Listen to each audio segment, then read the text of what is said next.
நல்ல தகப்பனே, எங்கள் சர்வ வல்லமை உள்ள ஆண்டவரே, இந்த அருமையான நேரத்திற்காக உமக்கு ஸ்தோத்திரம். நாங்கள் கூடி வந்து உம்முடைய சமூகத்தில் உட்கார்ந்து வேதத்தை தியானிக்கும்படி நீர் எங்களுக்கு தந்திருக்கிற தருணத்துக்காக உமக்கு நன்றி. எடுபடாத நல்ல பங்கு உம்முடைய பாதத்தில் இருக்கிறது ஆண்டவரே.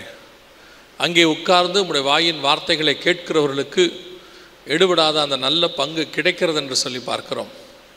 நாங்களோ அநேக அலுவல்களில் அங்கும் இங்குமாக தெரிந்து கொண்டிருந்தாலும் உம்முடைய பாதத்தில் உட்காருவதற்கு எங்களுக்கு ஒரு சந்தர்ப்பத்தை ஏற்படுத்தி கொடுத்த தயவுக்காக நன்றி ஆண்டவரே. எங்களோடு கூட இந்த மாலை வேளையில் நீர் பேசுவீராக, இடைபடுவீராக. நாங்கள் திரும்பி போகும்பொழுது உடைய வசனத்தை பெற்றுக்கொண்டவர்களாய் திரும்பி போக கர்த்தர் கிருபை தருவீராக. மகிமை உள்ள கரத்தில் எங்களை தாழ்த்துகிறோம். நீர் பேசும், நீர் இடைபடும். எங்கள் ஆண்டவர் இயேசுவின் நாமத்தில் பிதாவே. கர்த்தருடைய வார்த்தைக்கு நிறைய கடந்து போவோம். வெளிப்படுத்தின விசேஷம் 13ஆம் அதிகாரம் 7வது வசனம். மேலும் பரிசுத்தவான்களோடு கூட யுத்தம் பண்ணி அவர்களை ஜெயிக்கும்படி அதற்கு அதிகாரம் கொடுக்கப்பட்டதும் அல்லாமல் ஒவ்வொரு கோத்திரத்தின் மேலும், பாஷைக்காரர் மேலும், ஜாதிகள் மேலும் அதற்கு அதிகாரம் கொடுக்கப்பட்டதாக வேதம் சொல்லுது. இது எதை குறித்து சொல்லப்பட்டிருக்கு, இங்கே எந்த காரியத்தை நாம் பார்க்கிறோம் என்று சொன்னால், இந்த 13ஆம் அதிகாரம் கடைசி காலத்தில் நடக்க வேண்டியதான ஒரு அரசாங்கம், கவர்மெண்ட். இன்றைக்கி காலையில் வந்தவங்களுக்கு தெரியும் இந்த 13ஆம் அதிகாரம் என்பது ஒரு கவர்மெண்ட் என்று எக்ஸ்பிளைன் பண்ணோம். ஒருவேளை காலையில் வராதவங்க இப்போ நிறைய பேர் வந்திருக்கிறதுனால ஒரு 5 நிமிஷம் அதை சொல்லிவிட்டு நாங்கள் வார்த்தைக்குள்ளே போகிறோம்.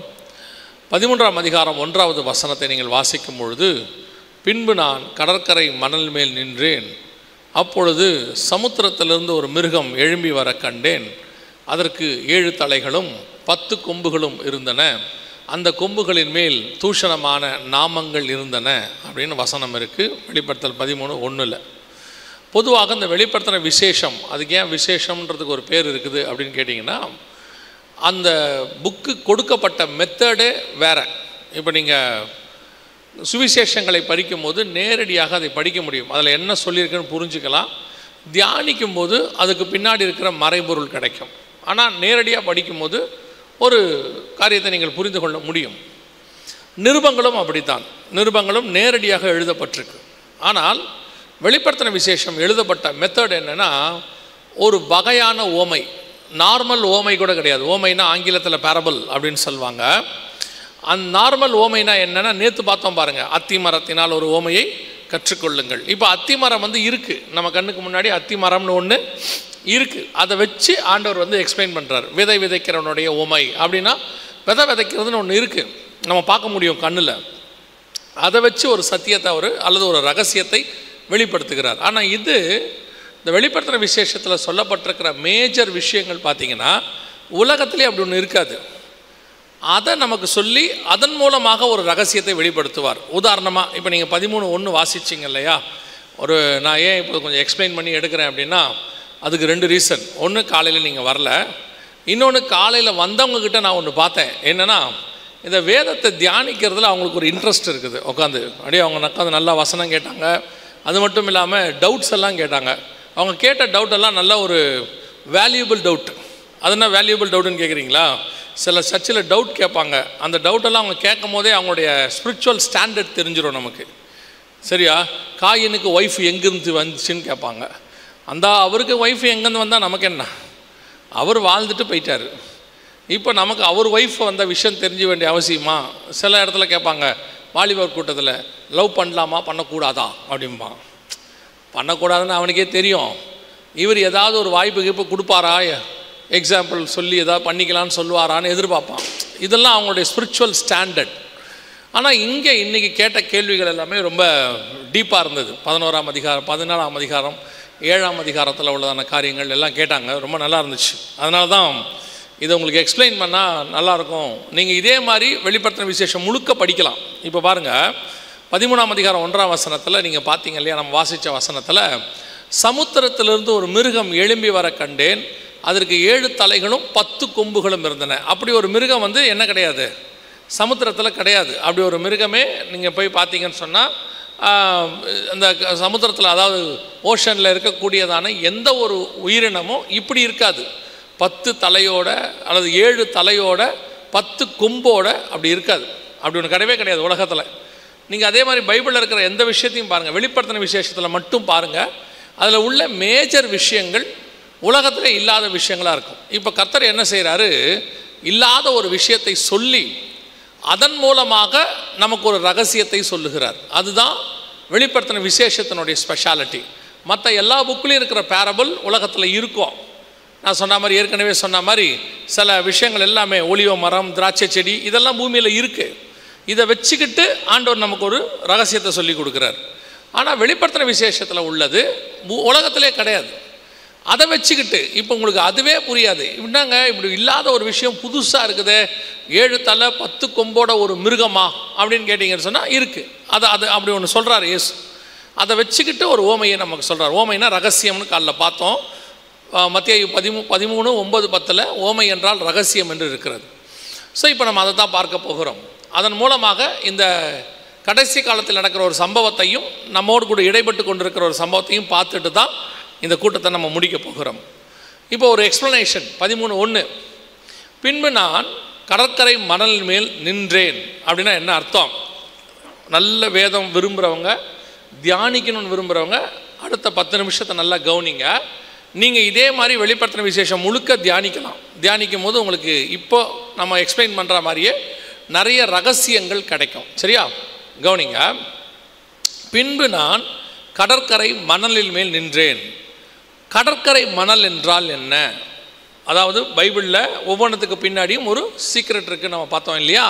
கடற்கரை மணல் என்றால் என்ன அப்படின்னா, நம்ம எல்லாருக்கும் தெரியும் சீஷோர் அப்படின்ட்டு இங்கிலீஷில் சொல்லிட்டு போயிடுவோம். ஆனால் பைபிளில் கடற்கரை மணலுக்கு ஒரு அர்த்தத்தை ஆண்டவர் கொடுத்து வச்சுருக்கிறார். இப்போ நான் அதை சொல்கிறதுக்கு முன்னாடி இன்னொன்றும் சொல்கிறேன், அதையும் மைண்டில் வச்சுக்கோங்க.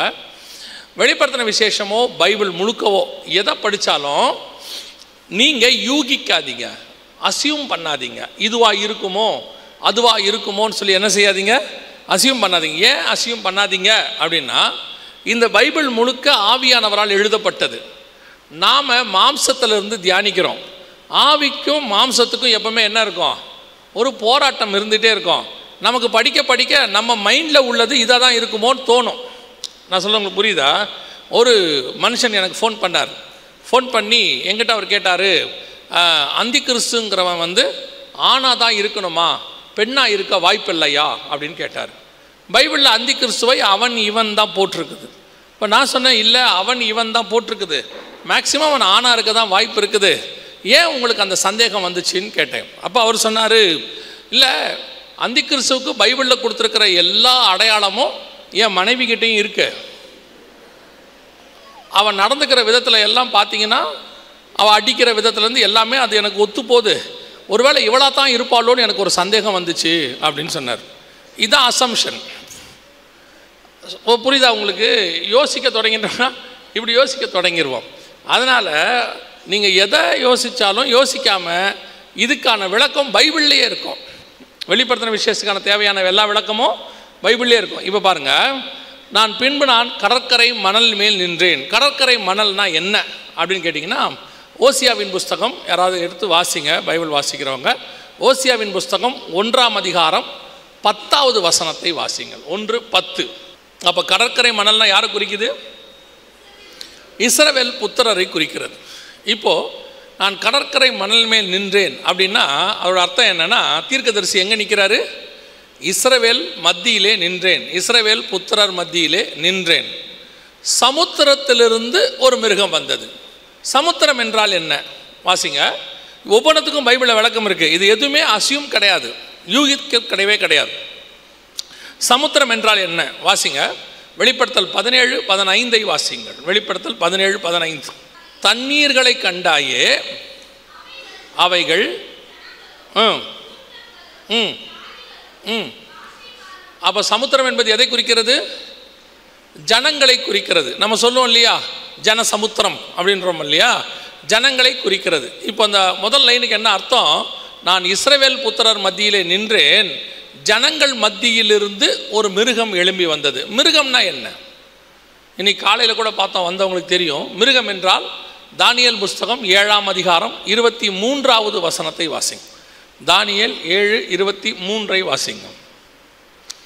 அவன் சொன்னது, 4ஆம் மிருகம் பூமியிலே உண்டாகும் 4ஆம் ராஜ்யமாம். மிருகம் என்றால் என்ன அர்த்தம்? ராஜ்யம்னு அர்த்தம். It's a government. இப்போ பாருங்க, அடுத்து அந்த மிருகம் கவர்மெண்ட் எப்படி இருந்தது அப்படின்னா, அது எப்படி இருந்ததா? 7 தலைகளும் 10 கொம்புகளும் உடையதாக இருந்தது. 7 தலை என்பது எதை குறிக்கிறது? 17ஆம் அதிகாரம் வெளிப்படுத்தின விசேஷம் 9வது வசனத்தை வாசிங்க. வெளிப்பாடு 17:9. ஞானமுள்ள மனம் இதிலே விளங்கும், அந்த 7 தலைகளும் அந்த ஸ்திரீ உட்கார்ந்திருக்கிற 7 மலைகளாம். ஒரு ஸ்திரீ உட்கார்ந்திருக்கிற 7 மலை தான் எதை குறிக்குது? 7 தலைன்னு பைபிள் சொல்லுது. ஸ்திரீனா என்ன? அதிலே 18ஆம் வசனம் வாசிங்க. 18. கிரேட் சிட்டி எதுக்கு மேலே உட்காந்துருக்குது? 7 மலைக்கு மேலே உட்காந்துருக்கு. அதுதான் இந்த மிருகம் கவர்மெண்ட்டுக்கு தலையாக இருக்கிறது. 7 மலைக்கு மேலே இருக்கிற நகரம் எது அப்படின்னு கேட்டிங்கன்னா ரோம் நகரம். உங்கள் எல்லாருக்கும் தெரிஞ்சிருக்குன்னு நினைக்கிறேன். 7 ஹில் சிட்டின்னு பேர். குயிரினல், விமினல், கேபிட்டலின், அவென்டின், பாலண்டின், சீலியன், எஸ்குயிலின். இதுதான் அந்த 7 மலையோட பேர். இப்போ 7 மலை 7 தலை என்பது ரோமை குறிக்கிறது. அடுத்து 10 கொம்புகள் அப்படின்னு இருக்கு. 10 கொம்புகள் எதை குறிக்குது? வெளிப்படுத்தின விசேஷம் 17ஆம் அதிகாரம் 12வது வசனத்தை வாசிங்க. 17:12. 10 கொம்புகள் என்பது எதை குறிக்குது? 10 ராஜாக்களை குறிக்கிறது. இப்போ வாசிங்க 13:1 ஃபர்ஸ்ட்லேருந்து வாசிங்க. இப்போ அந்த வசனத்துக்கு பின்னாடி இருக்கக்கூடியதான காட்ஸ் மெசேஜ், தேவனுடையதான அந்த வார்த்தை என்னன்னு இப்போ உங்களுக்கு அந்த ரகசியம் என்னன்னு உங்களுக்கு தெரியும். 13:1 வாசிங்க. பின்பு நான் இஸ்ரவேல் புத்திரர் மத்தியிலே நின்றேன், அப்பொழுது ஜனங்கள் மத்தியிலிருந்து, ரெஸ்ட் ஆஃப் இஸ்ரேல், உலகத்திலிருந்து ஜனங்கள் மத்தியிலிருந்து ஒரு ராஜ்யம் எழும்பி வர கண்டேன். அதற்கு ரோம்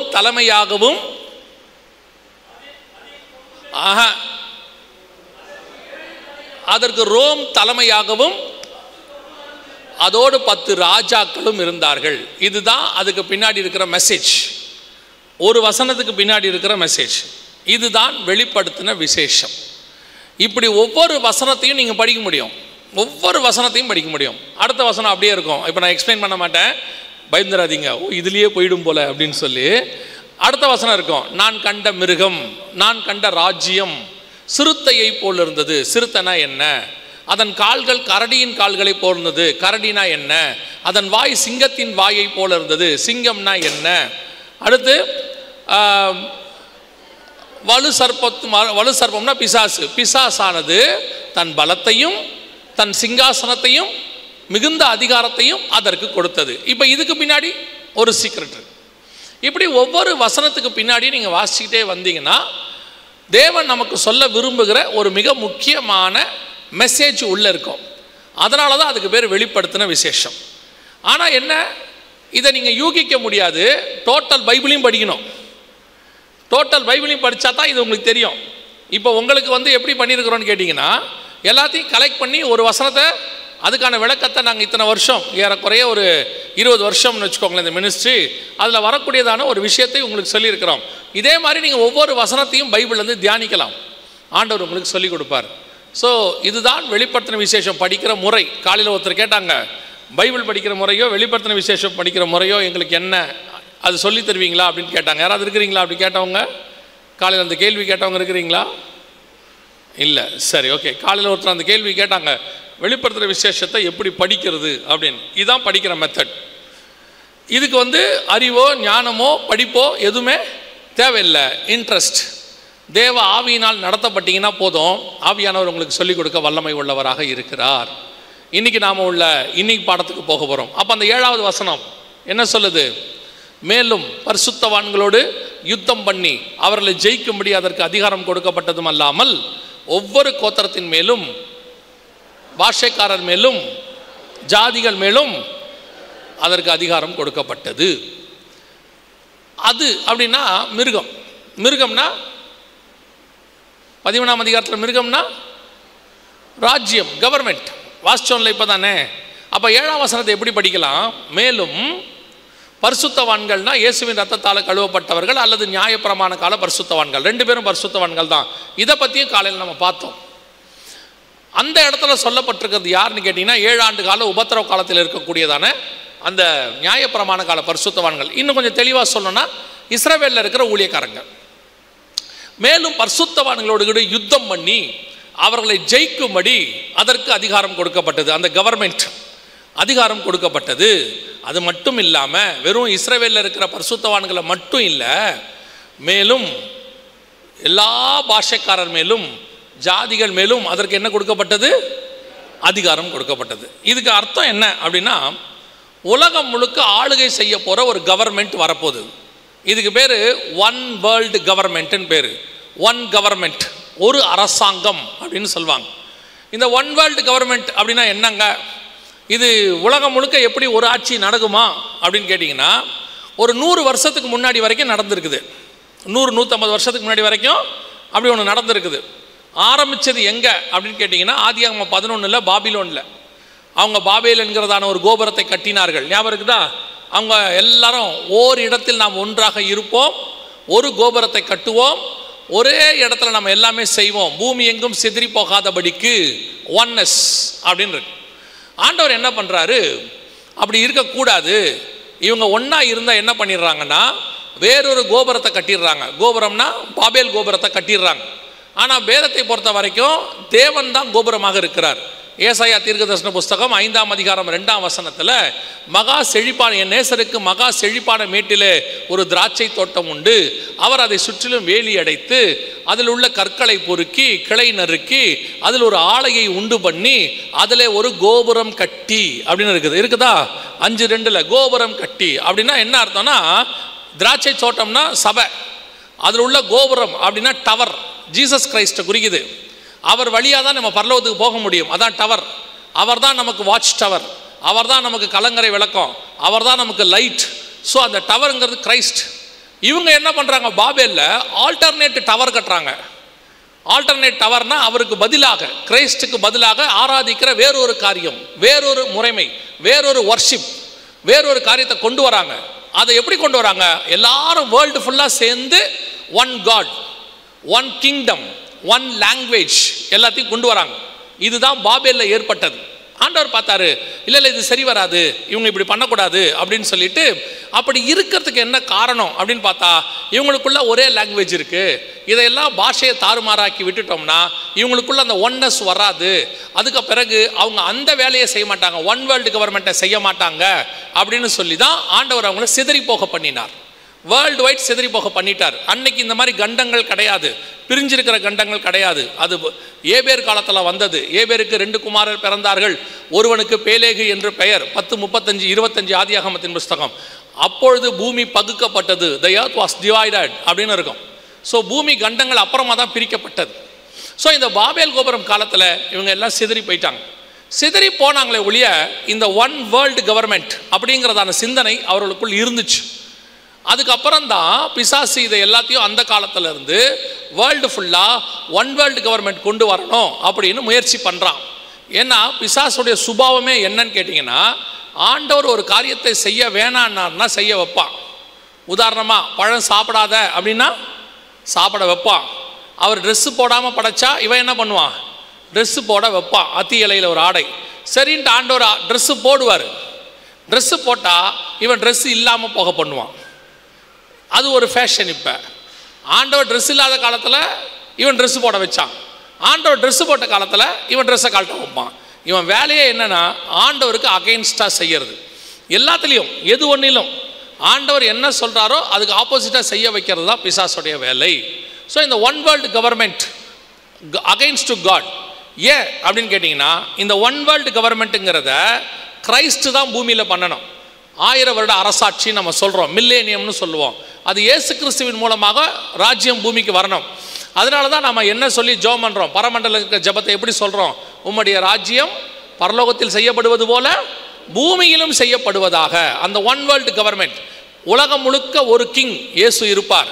உலகம் முழுக்க ஒரு லாங்குவேஜ் இருக்கும். அன்னைக்கு உலகம் முழுக்க ஒரு வர்ஷிப் இருக்கும். எல்லாரும் ஒரு தேவனை தான் அன்னைக்கு ஆராதிப்பார்கள், இயேசு கிறிஸ்துவை.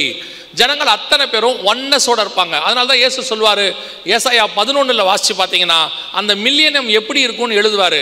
ஓநாய் ஆட்டுக்குட்டியோடு படுத்துக்கொள்ளும், சிங்கம் வந்து பசுபானோடு மேயும், அப்புறம் புலி கண்ணுக்குட்டியோடு இருக்கும், அப்புறம் பாம்பு குச்சின் மேல் ஒரு சிறு, இது எல்லாவற்றையும் ஒரு சிறு பையன் நடத்துவான், விரியன் பாம்பு, இதெல்லாம் சொல்லிகிட்டே வருவார். ஸோ ஒன் வேர்ல்டு கவர்மெண்ட்டை பற்றி பேசுவார். இப்போ அந்த ஒன் வேர்ல்டு கவர்மெண்ட்டை பாபேலுக்கு அப்புறம் யார் யாரெல்லாம் ட்ரை பண்ணாங்க அப்படின்னு பார்த்தீங்கன்னு சொன்னால், பார்வோன் ட்ரை பண்ணார் ஈஜிப்டில், கர்த்தர் அதை உடைச்சிட்டார். அதுக்கு பிறகு சனகரிப், அதையும் கர்த்தர் உடைச்சிட்டார். அதுக்கப்புறம் நேபுகாத் நேச்சார் பாபிலோனியன் கவர்மெண்ட், அதையும் உடைச்சிட்டார். அதற்கு பிறகு மேதிய பெர்ஷியர்கள், அதையும் உடைச்சிட்டார். அப்புறம் கிரீக் கவர்மெண்ட் அலெக்சாண்டர், அதையும் உடைச்சார். அதற்கு பிறகு ரோம் கவர்மெண்ட், வேர்ல்டு ஃபுல்லாக உலகம் ஃபுல்லாக ஆட்சி செய்யணும்னு அவங்களுக்கு ஒரு ஆசை, அதையும் உடைச்சார். இந்த மாதிரி ஆசைப்பட்டவங்க நிறைய பேர் இருக்கிறாங்க. நம்ம காலத்தில் சொல்லணுன்னா பிரிட்டிஷ் கவர்மெண்ட் வேர்ல்டு வைட் பண்ணணும்னு நினச்சாங்க, ஆண்டவர் உடைச்சார். அதற்கு பிறகு அந்த ஆசையோடு வந்தவர் தான் ஹிட்லர். அவருடைய நாசிசத்தையும் அவர் கவர்மெண்ட்டையும் ஐரோப்பா முழுக்க, ரஷ்யா முழுக்க கொண்டு போகணும்னு நினச்சாரு, தோத்துட்டாரு. அவருக்கு பிறகு அப்படி ஒரு ஆசையோட ஜார்ஜ் புஷ் சீனியர் அமெரிக்கா, அவருக்கு ஒரு ஆசை இருந்துச்சு, வேர்ல்டு வைடு அமெரிக்கன் கவர்மெண்ட்டை கொண்டு வரணும்னு. அதையும் கர்த்தர் கிரிமியாங்கிற பகுதியில் வச்சு உடைச்சார், ரஷ்யாக்குள்ள அவங்களால நுழைய முடியல. ஸோ இப்படி இந்த ஒன் வேர்ல்டு கவர்மெண்ட்டை ஃபார்ம் பண்ணணும் அப்படின்னு சொல்லி அவங்க ஆசைப்படுவாங்க. இந்த ஒன் வேர்ல்டு கவர்மெண்ட்டை ஃபார்ம் பண்ணணுன்றவங்களுக்கெல்லாம் ஃபஸ்ட்டு என்ன ஆசை இருக்கும் தெரியுமா? எல்லாத்தையும் ஒரே லாங்குவேஜாக மாற்றிடணும்.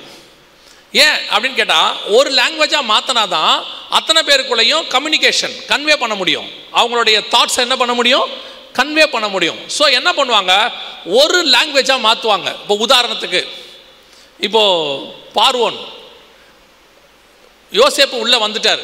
வந்த உடனே பார்வோன் பண்ண முதல் வேலை என்னன்னு கேட்டிங்கன்னா, யோசேப்புக்கு பேர் மாற்றிடுவார். சாப்நாத் பண்ணையான் என்ன செஞ்சிருவார், பேர் மாற்றிடுவார். நேபுகாத் நேச்சார் எல்லாரையும் பிடிச்சிட்டு வருவார். வந்தவொடனே அவர் சொல்லிக் கொடுக்குற முதல் வேலை என்னென்னா, எல்லாருக்கும் கல்தையர் பாஷை சொல்லிக் கொடு அப்படிம்பார். எல்லாருக்கும் பாபிலோனியன் லாங்குவேஜ், சால்டியன் லாங்குவேஜ்னு சொல்லுவாங்க, அதை சொல்லிக் கொடு அப்படின்னாரு. என்ன ரீசன்? அது மட்டும் இல்லை, எல்லாருக்கும் பேர் மாற்றிடுவார். தானியலுக்கு பெல்ஷாஷார், பெல்ஷாஷார்னு பேர் மாற்றிடுவார். ஒவ்வொருத்தருக்கும் பேர் மாற்றிடுவார். நம்ம சொல்கிறோமே ஷாத்ராக் மேஷாக் ஆபேத் நேகு, இதெல்லாம் பாபிலோனியன் பேர். ஒரிஜினல் பேர் அனனியா மிஷாவேல் அசரியா. பேரை மாற்றிட்டார். எஸ்தர் மேதிய பெர்ஷிய சாம்ராஜ்யத்தில் பேர் மாற்றப்பட்டது. இந்த லாங்குவேஜ், அந்த லாங்குவேஜுக்குள்ளே கொண்டாந்துருவாங்க.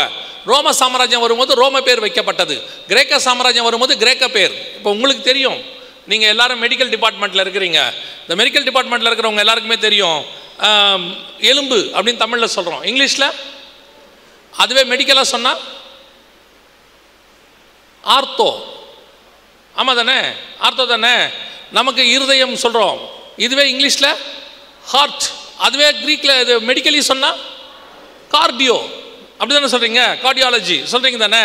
இந்த கார்டியாலஜிங்கிற அத்தனை மெடிக்கல் டேர்முமே கிரீக் வேர்டு, நாட் இங்கிலீஷ். இப்போ நீங்கள் சொல்கிற ஆர்த்தோ, கார்டியோ, பீடியோ, கைனகாலஜிஸ்ட் என்னென்னமோ சொல்கிறீங்களே, எவ்ரி திங் கிரேக் காலத்தில் மாற்றப்பட்டது. இங்கிலீஷில் அதுக்கு வேற ஒரு பேர் இருக்குது, தமிழில் வேறு பேர் இருக்குது, ஆனால் ஸ்டில் நீங்கள் மெடிக்கலி யூஸ் பண்ணுறது அதுதான். இது எப்போ வந்ததுன்னு கேட்டிங்கன்னா, கிரீக் பீரியடில் வந்துச்சு. அதுக்கப்புறம் பிரிட்டிஷர் வந்தாங்க. உலகம் முழுக்க இங்கிலீஷ், எல்லாருக்கும் பேரெல்லாம் எல்லாருக்கும் இங்கிலீஷ் பேர். நீங்கள் எல்லாருக்கும் பார்த்தீங்கன்னு சொன்னால், எல்லாம் நம்ம ஊருக்குலாம் பார்த்தீங்கன்னா டெண்டல் ஸ்ட்ரீட்டு, அந்த ஸ்ட்ரீட்டு, இந்த ஸ்ட்ரீட்னு இருக்கும், எல்லாம் இங்கிலீஷ் பேர் கொண்டு வந்தாங்க. இப்படி ஒவ்வொன்று வரும்போதும் இது ஒரு வகையில் என்ன அப்படின்னு கேட்டிங்கன்னு சொன்னால், வேர்ல்டு கவர்மெண்ட்டை ஃபார்ம் பண்ணுறதுக்கான ஃபஸ்ட்டு ஸ்டெப். முதல்ல பேர் மாற்றி அவங்க லாங்குவேஜை கொண்டு வருவாங்க. நான் உங்களுக்கு ஒன்று சொல்லிவிட்டு இப்போ என்ன செய்கிறாங்கன்னு சொல்லுறேன். இது எப்போவுமே சக்ஸஸ் ஆகாது. ஏற்கனவே நான் உங்களுக்கு சொன்னேன், இந்த சக்ஸஸ் எப்போ ஆகும்னா, இயேசு கிறிஸ்துவின் கவர்மெண்ட் வரும்போது மட்டும்தான் சக்ஸஸ் ஆகும். ஏன்னா பாபிலோனில் உடைச்சிட்டாரு, அதுக்கப்புறம் ட்ரை பண்ணுற வரைக்கும் ஆண்டவர் கம்மன் தான் இருப்பார். பாபேல் கோபுரம் கட்டுற வரைக்கும் ஆண்டவர் சும்மா தான் இருப்பார். கட்ட முடிக்க போகிற நேரத்தில் கீழே இறங்குவார். என்னத்தான் பண்ணுறீங்க பார்ப்போம் பாரு. அப்படியே கட்டி முடிக்கும் போது தாறுமாறாக்கிட்டு போயிடுவார் மேலே. ஸ்டார்ட் பண்ணும் போதே நிறுத்த மாட்டார். அவங்க செய்கிறது என்னான்னு பார்த்துட்டு அப்புறம் நிறுத்துவார். அதே மாதிரி தான் இப்போ கொஞ்சம் பேர்லாம் இறங்கி தமிழ்நாடு முழுக்க ஒரே மொழி, இந்தியா முழுக்க ஒரே மொழின்லாம் சொல்லிட்டு இருக்கிறாங்கல்ல, இந்த ஒரே மொழின்னு சொல்கிற ஆளெல்லாம் காணாமல் போயிடும்.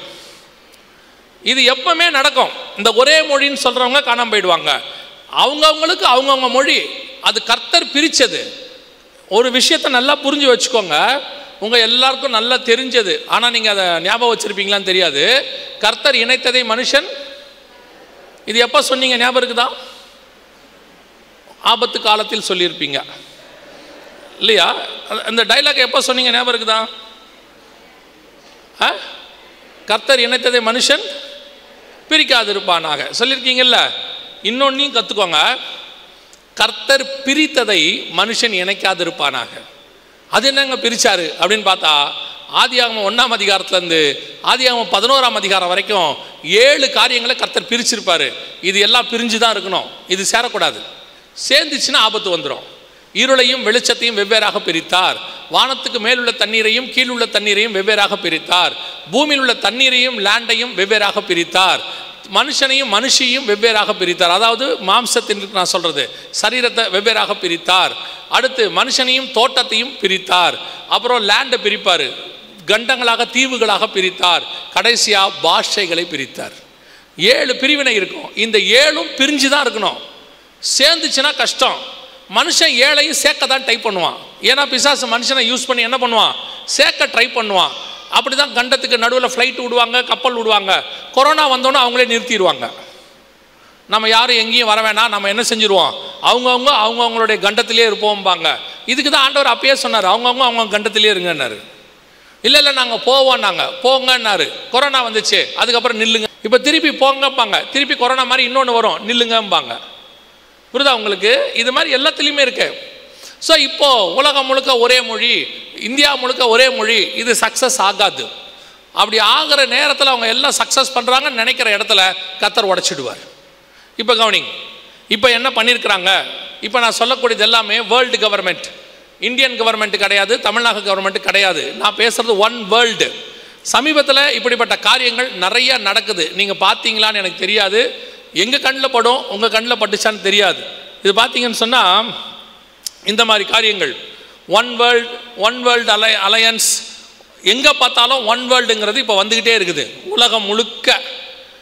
இதெல்லாமே பார்த்தீங்கன்னா எல்லாம் இணைஞ்சு நம்ம ஒன்றா செய்வோங்கிறதான ஒரு ஒன் வேர்ல்டுக்கான அடையாளங்கள். சமீபத்தில் G20 மாநாடு நடந்துச்சு, இந்தியா தான் தலைமை ஏற்றுச்சு 2023. அதில் வரக்கூடியதான ஸ்லோகனை பார்த்தீங்கன்னா கூட one earth, one future, one family அப்படின்னு இருக்கும். எல்லாமே பார்த்தீங்கன்னா ஒன்றுக்குள்ளே கொண்டு வரணும் அப்படிங்கிறதான ஒரு காரியம் நடைபெறும். இதுக்கு பேர் ஒன் வேர்ல்டு அப்படின்னு அர்த்தம். இது மறைமுகமாக நேரடியாக இப்படி வரும், பல இடத்துல வரும். நீங்கள் கூட பார்த்துருப்பீங்கன்னு நினைக்கிறேன், உங்களுக்கு ஞாபகம் இருக்குமா தெரியாது. உலகம் முழுக்க ஹைவேஸ் ஒரே மாதிரி மாற்றிக்கிட்டே இருக்கிறாங்க. எங்கே போனாலும் green colour board world wide. உலகம் முழுக்க ஸ்கூல்ஸ் எல்லாம் ஒரே மாதிரி மாற்றுறாங்க. ஒரே மாதிரி ஸ்கூல் பஸ்ஸு, ஒரே மாதிரி எஜுகேஷன் சிஸ்டம், ஒரே மெடிக்கல் சிஸ்டம், வேர்ல்டு வைட் ஒரே மெடிக்கல் சிஸ்டம் இப்படி கொண்டு வந்துட்டு இருக்கிறாங்க. இது எதுவுமே செட் ஆகாது. இப்போ புரியுதா உங்களுக்கு? அவங்க என்ன செய்ய விரும்புகிறாங்கன்னா, நம்ம எல்லாரையும் ஒரு மெடிக்கல் சிஸ்டத்துக்குள்ளே கொண்டு வராங்க. இங்கே இருக்கிறவங்க தெரியும், இங்கிலீஷ் மெடிசன் வச்சுருக்கிறவங்க தெரியும், எல்லாரையும் ஒரு மெடிக்கல் சிஸ்டம்குள்ளே கொண்டு வருவாங்க.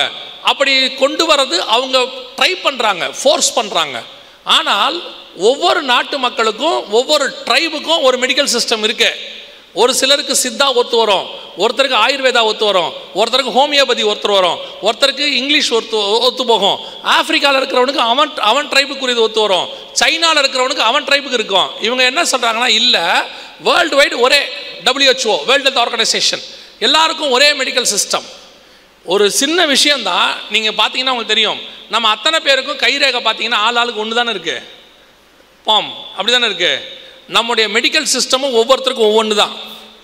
நல்ல டாக்டர் சொல்லுவாங்க, நீங்கள் போய் கேட்டு பாருங்கள், நம்ம எல்லாருக்கும் ஒரே பிளட் ப்ரெஷர் இருக்காது.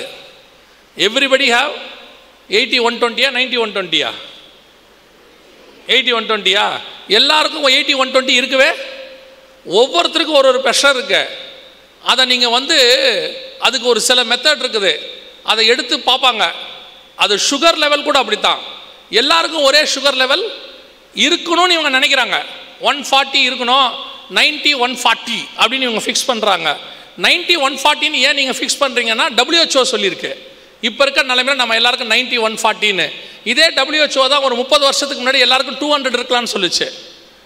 எல்லாருக்கும் 200 தான் இருந்துச்சு. திடீர்னு ஒரு நாள் WHO சொல்லிட்டாங்க, இனிமேட்டு 140 தான் நார்மல்னு. நைட்டு படுக்கும் போது ஒருத்தர் நார்மலாக தான் படுத்தார், சுகரு. எழுந்திரிக்கும் போது சுகர் பேஷண்ட் ஆகிட்டார், டயபெட்டிக் ஆகிட்டார். ஏன்னா படுக்கும் போது அவருக்கு 200, அன்னைக்கு படுக்கும் போது 200 தான் நார்மல். எழுந்திரிக்கும் போது WHO சொல்லிருச்சு 140 தான் நார்மல்னு. அன்னிலேருந்து அவர் டயபெட்டிக் பேஷண்ட். ஏன்னா அவருக்கு இப்போ எவ்வளோ இருக்குது? 200 இருக்குது. இந்த மெத்தடை உருவாக்குனது யார்? ஏன் கொண்டு வராங்க? இதுக்கு பின்னாடி உட்காந்து கொஞ்சம் யோசிச்சு பாருங்க.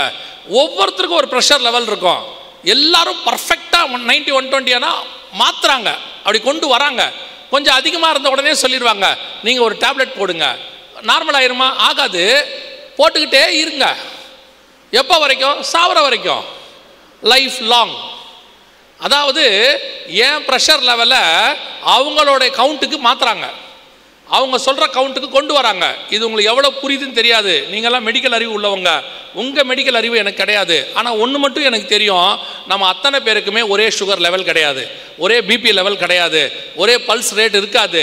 ஒருத்தருக்கு கொஞ்சம் ஏறும், ஒருத்தருக்கு இறங்கும். கொஞ்சம் அவனுடைய சூழ்நிலைன்னு ஒன்று இருக்குது, அவனுடைய வாழ்க்கை லெவல்னு ஒன்று இருக்குது. ஒவ்வொருத்தருக்கும் ஒவ்வொரு, அவன் வாழ்கிற கிளைமேட் லெவல்னு ஒன்று இருக்குது. ஒவ்வொன்றுத்துக்கும் மாறதான் செய்யும். இவங்க ஆவரேஜாக ஒன்று ஃபிக்ஸ் பண்ணிக்கிறாங்க. அந்த ஆவரேஜுக்கு எல்லாரையும் கொண்டு வராங்க. இது தப்பாக போய் முடியும், பின்னாடி முடியும். இப்போ நாங்கள் சொல்கிறது எவ்வளோ புரியும் தெரியாது. இந்த மாதிரி தான் எல்லாத்தையும் ஒன் வேர்ல்டுக்கு மாற்றுறாங்க. இதெல்லாம் நான் சொல்கிறது மறைமுகமாக நடக்கிறது. வெளிப்படையாக இப்போ பாருங்கள், இப்போ நம்ம எல்லாருக்குமே அவங்க லாங்குவேஜில் பேர் வச்சுருக்கிறாங்க. தானியலுக்கு பேர் வச்சா மாதிரி, யோசேப்புக்கு பேர் வச்சா மாதிரி, எஸ்தருக்கு வச்சா மாதிரி, இப்போ நமக்கும் வரப்போகிற கவர்மெண்ட்டோடைய பேரில் பேர் வச்சாச்சு. அவங்களுடைய அஃபிஷியல் லாங்குவேஜில் நமக்கு பேர் வச்சுட்டாங்க. இப்போ நேபுகாத் நேச்சார் பாபிலோனியனில் பேர் வச்சா மாதிரி, சால்டியன் லாங்குவேஜில் வச்சா மாதிரி நமக்கும் வச்சுட்டாங்க. எப்போ வச்சுட்டாங்க? அது வச்சு ஒரு 15 வருஷம் ஆகிப்போச்சு. நம்ம எல்லாம் பேர் மாற்றியாச்சு. இங்கே வேணால் நீங்கள் பேர் என்ன வேணால் வச்சுக்கோங்க, உங்கள் பேர் என்ன வேணாலும் நீங்கள் சொல்லிக்கொள்ளுங்க. இப்போ வேர்ல்டு வைடு ஒரு லாங்குவேஜ், காமன் லாங்குவேஜ் இருக்குது. என்ன லாங்குவேஜ் நினைக்கிறீங்க? வேர்ல்டு வைடு காமனாக இருக்க லாங்குவேஜ் என்னது? தெரிஞ்சதை சொல்லுங்க. இந்தின்னு மட்டும் சொல்லிடாதியா. இல்லை, ஒரு கூட்டத்தில் சொன்னாங்க, அவங்களோட இந்தி பற்றை பார்த்து நான் மெய் மறந்துட்டேன். சரியா? என்ன லாங்குவேஜ் நினைக்கிறீங்க காமன்? இங்கிலீஷா? இல்லை, இன்னும் சொல்ல போனால் இங்கிலீஷ் வந்து இரண்டாவதாக அதிகம் பேசப்படுகிற மொழி. ஃபஸ்ட்டு கூட கிடையாது வேர்ல்டில். முதல்ல அதிகம் பேசப்படுகிற மொழி மேண்ட்ரியன், சைனீஸ். இங்கிலீஷ் வந்து செகண்டோ தேர்ட்லேயோ இருக்குது. அதுக்கு ஈக்குவலாக ஸ்பானிஷ் இருக்குது, அதிகம் பேசப்படுவது, ஜனங்களால் பேசப்படுவது. ஆனால் நான் கேட்டது காமன் லாங்குவேஜ், எல்லா கண்டத்திலும் எல்லாருக்கும் தெரிந்த ஒரு மொழி. என்ன தெரியுமா? Digital numbers. இந்த நம்பர்ஸ் தான் வேர்ல்டு வைட் காமன். எப்படி காமன்னு சொல்கிறீங்க? ஒரு உதாரணத்துக்கு 5ன்னு எழுதிடுங்க. எழுதியாச்சுன்னா நம்பர் சொல்கிறேன், 5 நம்பரை எழுதிட்டிங்கன்னா எந்த ஊருக்காரரும் அதை படிச்சிருவார் இல்லையா? எந்த நாட்டுக்காரரும் என்ன செஞ்சிருவார்? அவருக்கு எழுத படிக்க தெரிஞ்சவராக இருந்தாருன்னா கண்டிப்பாக 5 என்ன பண்ணிடுவார்? 5ன்னு அவர் லாங்குவேஜில் சொல்லிடுவார். பட் 5 எல்லாருக்கும் என்னது? காமன். தமிழில் உள்ளவர் 5 ஹிந்திக்கார் 5 இங்கிலீஷ்கார் 5 ஆனால் அத்தனை பேரும் ஒரு விஷயத்தை தான் சொல்லுகிறார்கள். எல்லாரும் என்ன பண்ணுறாங்க? ஒரு விஷயத்தை சொல்கிறாங்க. அதான் டிஜிட்டல் நம்பர்ஸ். இப்போ உங்களுக்கும் எனக்கும் வேர்ல்டு வைட் டிஜிட்டல் வேர்ல்டாக மாற்றியாச்சு. உங்களுக்கு தெரியும், ரொம்ப சாதாரணமான ஒரு விஷயம். உலகம் முழுவதும் கம்ப்யூட்டரால் இணைக்கப்பட்டிருக்கிறது. கரெக்ட் தானே? இன்டர்நெட் இணைச்சிருக்காங்கல்ல. இந்த கம்ப்யூட்டரோடைய மதர் போர்டுன்னு ஒன்று இருக்குது. நமக்கு தாய் மொழி மாதிரி அதுக்கு ஒரு மதர் போர்டு இருக்குது. அதோடைய லாங்குவேஜ் என்ன தெரியுமா? பைனரின்னு சொல்லுவாங்க. 2 தான், 0 1. அந்த கம்ப்யூட்டரோடைய மதர் லாங்குவேஜை, மதர் போர்டு லாங்குவேஜை டிஜிட்டல் தான், நம்பர்ஸ். அவ்வளோதான். இப்போ அந்த லாங்குவேஜில் நம்பரில் தான் உங்களுக்கும் எனக்கும் பேர் வச்சுருக்கிறாங்க. நமக்கு ஒரு 15-20 வருஷமாக இந்த வேலை நடக்குது உலகம் முழுக்க. நீங்கள் திருப்பி சொல்கிறேன், it's not about of India. நான் இந்தியாவை குறித்தோ தமிழ்நாட்டை குறித்தோ சொல்லவில்லை. வேர்ல்டு வைட் நம்ம எல்லாருக்கும் இப்படி ஒரு நம்பர் வச்சுட்டாங்க. இந்த நம்பரில் தான் நம்ம எல்லாருமே இருக்கிறோம். இதுதான் நமக்கு நம்பர். அதுக்கு பேர் நம்ம ஊரில் ஆதார் நம்பர் அப்படின்னு பேர். இதுக்கு பேர் ஆதார் நம்பர். இதுவே நீங்கள் வந்துட்டு அமெரிக்காவுக்கு போயிட்டீங்கன்னா ஐசி, ஐடென்டி கார்டு நம்பர். இதுவே நீங்கள் கனடாவுக்கு போயிட்டீங்கன்னா சின் நம்பர், சோஷியல் இன்சூரன்ஸ் நம்பர். இதுவே நீங்கள் மிடில் ஈஸ்ட்டுக்கு போயிட்டீங்கன்னா இக்காமா அப்படின்னு சொல்லுவாங்க, அவங்களுக்கு ஒரு நம்பர். ஒவ்வொரு நாட்டுக்கும் ஒரு நம்பர். இப்போது மலேசியாவுக்கு போனீங்கன்னா மைகார்டு அப்படின்னு சொல்லுவாங்க, அது மைகார்டு நம்பர். ஒவ்வொரு ஊருக்கும் ஒரு நம்பர். இப்போ இங்கே இருக்கிறதெல்லாம் ஒன்று யூரோப், ஒன்று அமெரிக்கா, ஒன்று மிடில் ஈஸ்ட், இது மலேசியா, இந்த பக்கம் இருக்கிறது ஸ்ரீலங்கா. எல்லா நாட்டிலும் இப்படி ஒரு நம்பர் வைக்கப்பட்டிருக்கிறது, எல்லாருக்கும் கொடுத்தாச்சு, வேர்ல்டு வைட் காமனாக. திருப்பியும் சொல்கிறேன், இப்போ இந்த நம்பர் உங்களுடைய பெயர், இந்த நம்பர் தான் உங்களுடைய பெயர். இன்னும் சொல்லப்போனால் நீங்கள் தான் இந்த நம்பர். இப்போ ஒரு உதாரணத்துக்கு எங்கே வேணாலும் போங்க, அது கஸ்டமர் கேராக இருக்கட்டும், டெலிஃபோன் கஸ்டமர் கேராக இருக்கட்டும், அல்லது இ சேவை மையமாக இருக்கட்டும், எங்கே வேணாலும் போங்க. நீங்கள் போன உடனே ஃபஸ்ட்டு என்ன கேட்குறாங்க? உங்கள் நம்பர் என்ன, ஆதார் நம்பர் என்ன. நீங்கள் சொல்லி பாருங்கள், நான் சாலமோன். இங்கே யாராவது சாலமோன் இருக்கீங்களா? இல்லை தானே? நான் ஒரு உதாரணத்துக்கு சொன்னேன். அப்புறம் என்ன தான் முடிவு எடுத்துட போகிறீங்க? பிரதர் என்ன தான் போட்டு தாக்குறாரு போல அப்படின்னு. எனக்கு உண்மையில் உங்கள் யாரையும் தெரியாது. நீங்கள் சொல்லி பாருங்கள், நான் சாலமோன் அப்படின்னு. அவர் சொல்லுவார், நீ எந்த மோனா வேணால் இருந்துட்டு போ, நம்பர் சொல்லு. என்ன இப்படி சொல்கிறீங்க? நான் என் ஆஃபீஸில் ஜென்ரல் மேனேஜர். சார் உங்கள் நம்பர் சொல்லுங்க. நான் எங்கள் குடும்பத்திலே மிகப்பெரிய பணக்காரன். டேய் நம்பர் சொல்கிறா. ஏன்? நீங்கள் யாராக வேணாலும் இருந்துட்டு போங்க, அவர்களுக்கு தேவை உங்கள் நம்பர். உங்கள் நம்பரை நீங்கள் சொன்னால் தான் அடுத்து உங்களுடைய எந்த காரியமும் நடக்கும். அது ஃபோன் பில் ஏற்றுறதோ, இல்லை இ சேவை மையத்தில் போய் உங்கள் ஆதார் கார்டில் சேஞ்ச் பண்ணுறதோ, எதுவாக இருந்தாலும் உங்கள் நம்பர் இல்லாமல் இனி நடக்காது. இது பேசிக். இன்னும் கொஞ்சம் ஒருபடி மேலே போங்க. உங்கள் நம்பர் இல்லாமல் இனி நீங்கள் என்ன செய்ய முடியும் என்று நினைக்கிறீர்கள்? இந்த நாட்டு அரசாங்கத்தில் நீங்கள் ஒரு வண்டி வாங்கணும்னா ஆதார் நம்பர் வேணும், ஆர்சி புக் வேணும்னா ஆதார் நம்பர் வேணும், டிரைவிங் லைசன்ஸ் ஆதார் நம்பர் வேணும், பாஸ்போர்ட் ஆதார் நம்பர் வேணும், இன்சூரன்ஸ் ஆதார் நம்பர் வேணும். நீங்கள் எது வேணும்னாலும் இனி நீங்கள் நம்பர். நீங்கள் பையனை ஸ்கூலில் சேர்க்கணும், ஆதார் நம்பர் வேணும். அப்பா அம்மாவோடைய ஆதார் நம்பர் வேணும். பொண்ணுக்கு பையனுக்கு கல்யாணம் பண்ணணும், ஆதார் நம்பர் வேணும். இது நான் இந்தியாவில் சொல்லலை, இந்தியாவில் ஒரு உதாரணமாக சொல்கிறேன். எந்த நாட்டுக்கு போனாலும் இப்படி ஒரு நம்பர் கண்டிப்பாக தேவை. நம்பர் இல்லாமல் இனி நீங்கள் வாழவே முடியாது. அந்த நம்பர் நீங்கள் தான். நமக்கு பேர் மாற்றியாச்சு, டிஜிட்டலில் மாற்றியாச்சு. நம்ம அத்தனை பேருக்கும் நம்பர் கொடுத்தாச்சு. இந்த நம்பர் தான் நாம். இனிமேல் நாம் இந்த நம்பர் இல்லாமல் எதையுமே செய்ய முடியாது. இது நாம் ஏற்கனவே இன்னொரு அரசாங்கத்துக்குள் கட்டுப்பாட்டுக்குள் வந்துவிட்டோம் என்பதற்கான அடையாளம். பாபிலோனுக்குள்ள இவன் வந்துட்டான், தானியேல் வந்துட்டான்றதுக்கு அடையாளம் என்னன்னா, அந்த ஊருக்கு பேர் அவனை மாற்றிட்டாங்க. இப்போ நமக்கு இதை மாற்றியாச்சு. வேர்ல்டு வைட், திருப்பியும் சொல்கிறேன், வேர்ல்டு வைட், இந்தியன் வைடு இல்லை, வேர்ல்டு வைட். நம்ம எல்லாருக்கும் நம்பர் கொடுத்து முடிச்சாச்சு. இப்போது இந்த நம்பர் இல்லாமல் 17ஆம் வசனம் சொல்லுது, வெளிப்படுத்தல் 13:17 சொல்லுது, மிருகத்தின் முத்திரையாவது நாமத்தையாவது, மிருகம்னா கவர்மெண்ட், அரசாங்கத்தின் முத்திரையாவது அதன் நாமம், அந்த அரசாங்கத்தினுடைய பெயர், அந்த அரசாங்கத்தினுடைய பெயருக்கு வரக்கூடிய நம்பர் இல்லாமல் எதையும் வாங்க முடியாது, விற்க முடியாது என்று சொல்லுது. இது 1900 வருஷத்துக்கு முன்னாடி பைபிளில் உள்ளது. நல்லா தெரிஞ்சுக்கொள்ளுங்க. இப்போ இந்த ஆதார் நம்பர் இல்லாமல், இந்த அரசாங்கத்தின் முத்திரை இல்லாமல் நீங்கள் எதையும் வாங்க முடியாது, ஒன்றையுமே வாங்க முடியாது. வசனம் தெளிவாக சொன்ன அந்த தீர்க்க தரிசனம் நம்முடைய காலத்தில் நிறைவேற விட்டது. அதில் என்ன ஒரு ஆச்சரியம் கேட்டிங்கன்னா, ஒவ்வொரு கவர்மெண்ட்டோடைய முத்திரையும் 90% மிருகத்தின் முத்திரையாக தான் இருக்குது.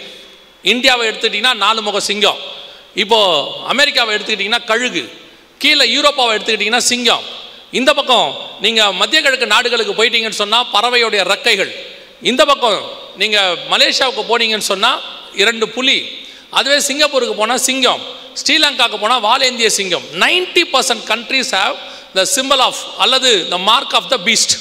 அவங்க வச்சிருக்கிறாங்க மிருகத்தின் முத்திரை, ஒரு நம்பர். இப்போ எல்லாமே வெளிப்படுத்தல் 13:17 சொல்லப்பட்டது 100% நிறைவேறிவிட்டது. இப்போ நம்ம எல்லாருக்கும் நம்பர் கொடுத்தாச்சு. இது இல்லாமல் வாங்கவும் விற்கவும் கூடாதபடிக்கு செய்ததுங்கிறத செஞ்சு முடிச்சாச்சு. இனி நீங்கள் ஒரு ஃபாஸ்ட் டேக் தாண்டணும், ரீசார்ஜ் பண்ணணும். ரீசார்ஜ் பண்ணனாலும் உங்கள் அக்கௌண்ட்லேருந்து பணம் எடுக்கணும். நீங்கள் ஒரு பேங்க் அக்கௌண்ட் ஓப்பன் பண்ணணும்னா என்ன வேணும்? ஆதார் நம்பர் வேணும். கேஸ் வாங்கணும், ஆதார் நம்பர் வேணும். இனி போக போக நீங்கள் ஓட்டு போடுறதுலேருந்து வெளிநாட்டுக்கு போகிறது வர்றது எல்லாமே ஆதார் இல்லாமல் நடக்காது. வெளிப்படுத்தல் 13 படி எல்லாம் நிறைவேறிடுச்சு. இப்போ நீங்கள் உங்கள் ஆதார் அட்டை இருக்குதுன்னு வச்சுக்கோங்க. சரி, இந்த ஆதார் அட்டையில் நான் சொல்லக்கூடியது இன்னும் முக்கியமான விஷயம், கவனிங். உங்கள் ஆதார் நம்பர் இருக்குது. உங்கள் ஆதார் நம்பரில் நீங்கள் ஆதார் அட்டையை எடுத்துகிட்டு போயிட்டு நீங்கள் ஆதார் அந்த இ சேவை மையத்தில் கேட்டு பாருங்கள், ஐயா இதில் இருக்கிறதுல எதெல்லாம் மாற்றலான்னு கேளுங்க. 99% எல்லாத்தையும் மாற்றலாம். நான் சொல்கிறது புரியுதா? எல்லாத்தையும் மாற்றலாம். உங்கள் வீட்டு அட்ரஸ் என்ன செய்யலாம்? மாற்றலாம். உங்களுடைய பெயர் மாற்றலாம். கெசட்டில் கொடுத்து அங்கே நீங்கள் மாற்றிட்டீங்கன்னா அதை கொண்டு வந்து இங்கே கொடுத்துட்டிங்கன்னா இவங்க மாற்றி கொடுத்துருவாங்க.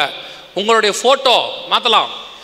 10 வருஷம் ஆச்சு, 5 வருஷம் ஆச்சுன்னா போய் புது ஃபோட்டோ என்ன செஞ்சுக்கலாம்? மாற்றி வச்சுக்கலாம். நீங்கள் வேணால் போய் கேட்டு பாருங்கள் அவங்கக்கிட்ட, ஐயா அந்த நம்பர் கொடுத்துருக்கீங்கல்ல, இந்த நம்பர் கூட்டுத்தொகை எனக்கு ஒத்து வரல, எங்கள் ஃபேமிலிக்கு அது சரி வராது. ஏன்னா நம்ம ஊரில் இந்த நம்பர் கூட்டி பார்க்குறவங்களாம் இருக்கிறாங்க. 7 வரும், 8 ஒத்துக்காது, இப்படிலாம் இருக்குது. அது நமக்கு இல்லை, இப்பயும் சொல்கிறேன், அது கிறிஸ்தவர்களுக்கு கிடையவே கிடையாது. நல்ல நம்பரு, நல்ல காலம், நல்ல நேரம் எதுவும் கிடையாது. கர்த்தர் உண்டாக்கின 7 நாளும் நல்ல நாள். கர்த்தர் உண்டாக்கின 24 மணி நேரம் நல்ல நம்பர், நல்ல நேரம் தான். கர்த்தர் வச்சிருக்கிற எல்லா நம்பரும் நல்ல நம்பர் தான். எதுக்கு இப்போ நம்ம போயிட்டு இதுக்குள்ளே போக வேண்டாம். ஆனால் சொல்கிறேன், நீங்கள் சொல்லி பாருங்கள், இந்த நம்பரை மாற்றி நல்லா ஃபேன்சியாக ஒரு நம்பர் கொடுங்க. கடைசியாக 777 முடிகிற மாதிரி கொடுங்க. என்னுடைய கார் நம்பர் கூட 777 தான் முடியுது, என்னுடைய 2 வீலர் 777 முடியுது, ஆதாரும் 777 முடிஞ்சால் நல்லா இருக்கும்னு கேட்டு பாருங்க. என்ன சொல்லுவாங்கன்னு நினைக்கிறீங்க? சார் வேலையை பார்த்துட்டு போங்கன்னு சொல்லிடுவாங்க. ஏன்னா உங்கள் ஆதாரோடைய டீட்டெயிலில் எதை வேணாலும் மாற்ற முடியும், ஆனால் கண்டிப்பாக உங்கள் நம்பரை மட்டும் மாற்றவே முடியாது. காரணம் என்னன்னா, அந்த நம்பர் வேர்ல்டு வைட் ஜென்ரேட் ஆகிற நம்பர், கம்ப்யூட்டர் ஜென்ரேட் பண்ணுற நம்பர் வேர்ல்டு வைட். இனி நீங்கள் பிறந்ததிலிருந்து மரிக்கிற வரைக்கும் நீங்கள் தான் நம்பர். உங்களுக்கு நம்பர் தான் எல்லாமே, இல்லைன்னா முடியாது. இப்போ இந்த நம்பர் எப்படி பைபிளில் சொன்ன மாதிரியே நிறைவேறிடுச்சுன்னு உங்களுக்கு சொல்கிறேன். இப்போ இந்த நம்பரை இப்போது லேட்டஸ்ட்டாக நான் சொல்கிறது 2018க்கு முன்னாடி உள்ள ஆதார்லலாம் எத்தனை டிஜிட் நம்பர் இருக்குது ஞாபகம் இருக்குதா? எத்தனை? 12. ஆனால் உண்மையிலே இருக்க வேண்டியது 16. ஏன்னா 16 இருக்கிறதுக்கும் பைபிள் கவுண்ட்டுக்கும் ஒரு கனெக்ஷன் இருக்குது. அதுக்கு தான் சொல்கிறேன். ஆரம்பத்தில் 16 தான் கொடுத்தாங்க, இந்த மாதிரி 16 தான் கொடுத்தாங்க. லேட்டஸ்ட்டாக வந்த, அதாவது 2014க்கு பிறகு வந்த எல்லாருக்கும் 12 மாற்றிட்டாங்க டிஜிட். நாங்கள் அப்போவே சொன்னோம், இது 12 மாற்றக்கூடாது, 16 இருக்கணும், 16 இருந்தால் தான் பைபிள் கவுண்ட்டு கரெக்டாக வரும் அப்படின்னு சொல்லி. என்ன 16 அப்படின்னு கேட்டிங்கன்னா, அதை நான் என்னன்னு சொல்கிறேன். இப்போ லேட்டஸ்ட்டாக 2018க்கு பிறகு ஆதார் வாங்கினவங்க, குறிப்பாக இந்த கொரோனாவுக்கு பிறகு ஆதார் வாங்கினவங்க, உங்கள் கார்டில் எல்லாத்துலேயும் பாருங்கள், அதில் விஐடின்னு பின்னாடி ஒன்று போட்டிருக்கோம். உங்களுடைய கார்ட்லையே கீழே பார்த்தீங்கன்னா விஐடின்னு இருக்கும். உங்களுடைய ஆதார் நம்பருக்கு கீழே விஐடின்னு இருக்கும். விஐடினா என்னென்னா விர்ச்சுவல் ஐடின்னு பேர். அதாவது வெளியே இருக்கிறது 12 நம்பர், உங்ககிட்ட இருக்கிறது 16 நம்பர். கம்ப்யூட்டருக்குள்ளே போனீங்கன்னா உங்களுடைய பேருக்கு பின்னாடி 16 டிஜிட் நம்பர் தான் இருக்கும். வெளியே தான் பார்க்குறதுக்கு அது 12 மாதிரி இருக்கும். ஆனால் இப்போ நீங்கள் அட்டை வாங்கி பாருங்கள், புது அட்டை கேட்டு பாருங்கள், இல்லை போய் டீட்டெயில்ஸ் எடுங்க, 16 டிஜிட் நம்பர் கொடுத்துருவாங்க. இந்த 16க்கு பின்னாடி என்ன இருக்குது? உங்கள் ஏடிஎம் கார்டு எடுத்து பாருங்கள், டெபிட் கார்டு எடுங்க, கிரெடிட் கார்டு எடுங்க, எல்லாமே 16 தான் இருக்கும். இந்த 16க்கு பின்னாடி ஒரு மிக முக்கியமான விஷயம் இருக்குது. என்ன அப்படின்னு கேட்டிங்கன்னா, உங்கள் கையில் ஒரு 16 இருக்குது. ஸ்டோர் பண்ணக்கூடிய கம்ப்யூட்டரில் உங்களுடைய ஐடிக்கு பின்னாடி ஒரு 2 டிஜிட் சீக்ரெட் டிஜிட் வச்சுருப்பாங்க. 01 மாதிரி ஒரு 2 டிஜிட் வச்சுருப்பாங்க. இப்போ நீங்கள் பார்த்தீங்கன்னா நம்ம ஃபோன் நம்பரில் +91 இருக்குல்ல, ப்ளஸ்னா என்ன தெரியுமா? ப்ளஸ்னா என்ன? 2 0ன்னு அர்த்தம். 0091க்கு பதிலாக நம்ம என்ன போட்டு வச்சுருக்கிறோம்? +91 போட்டிருக்கோம். அப்போ ப்ளஸ்னா என்ன அர்த்தம்? 2 0ன்னு அர்த்தம். அந்த மாதிரி உங்களுடைய பேருக்கு பின்னாடி ஒரு சிம்பிள், அதுக்கு பின்னாடி 2 டிஜிட் இருக்கும். உங்கள் கையில் 16, அங்கே ஹிடனா 2, மொத்தம் எத்தனை ஆச்சு? 18. இந்த 18 தான் 6 6 6ஆக பிரிப்பார்கள். 666 அப்படின்னு சொல்லுவாங்க. வெளிப்படுத்தல் 13:18 இருக்கு. இதிலே ஞானம் விளங்கும், புத்தி உடையவன் கணக்கு பார்க்க கடவன், இது மனுஷனுடைய இலக்கமாக இருக்கிறது, இதனுடைய இலக்கம் 666 அப்படின்னு இருக்கு. 666. இது மட்டும் 666 இல்லை, ஐயோ வந்துருச்சா இது மட்டும் அப்படி இல்லை, இந்த மாதிரி நிறையா இருக்கு. இப்போ நீங்கள் யூஸ் பண்ணுறீங்க பாருங்க, www தெரியும் தானே, வேர்ல்டு வைட் வெப். ஷார்ட் ஃபார்மாக என்ன பண்ணுறீங்க? wwwன்னு போடுறீங்க. W என்பது சால்டியன் மெத்தடில் நீங்கள் ரொம்ப கன்ஃபியூஸ் ஆகாதீங்க. உங்கள் டெய்லி கேலண்டர் இருக்குதுல்ல, கிறிஸ்டியன் கேலண்டரை விட்டுருங்க, அதில் வெறும் வசனம் இருக்கும், மற்றபடி வேறு ஒன்றுமே இருக்காது. நீங்கள் டெய்லி கேலண்டர் எடுங்க, பின்னாடி திருப்புங்க, அதில் பார்த்தீங்கன்னு சொன்னால் எல்லா பண்டிகைகள், அரசாங்க தினம் எல்லாமே இருக்கும்ல. கீழே போய் பாருங்க, எண் கணிதம்னு போட்டு A to Z போட்டு ஒவ்வொரு நம்பருக்கும் ஒவ்வொரு ஆல்ஃபபெட்டுக்கும் ஒரு நம்பர் கொடுத்துருப்பாங்க. ஏக்கு 1, பிக்கு 2, சிக்கு 3, டிக்கு 4, இக்கு 5, எஃப்க்கு 8 இப்படி கொடுத்துருப்பாங்க. ஒவ்வொன்றும் இருக்கும். அதில் UVW 3 லெட்டருக்குமே 6 தானே இருக்கும். நீங்கள் போய் பார்த்துக்கோங்க, நீங்கள் நைட் பாருங்கள், ஒவ்வொரு ஆல்ஃபபெட்டுக்கு பின்னாடியும் ஒரு நம்பர் இருக்கும். அதான் அதோட வேல்யூன்னு சொல்லுவாங்க. டபிள்யூடைய வேல்யூ வந்து 6. இப்போ wwwனா 666. அவ்வளோதான்.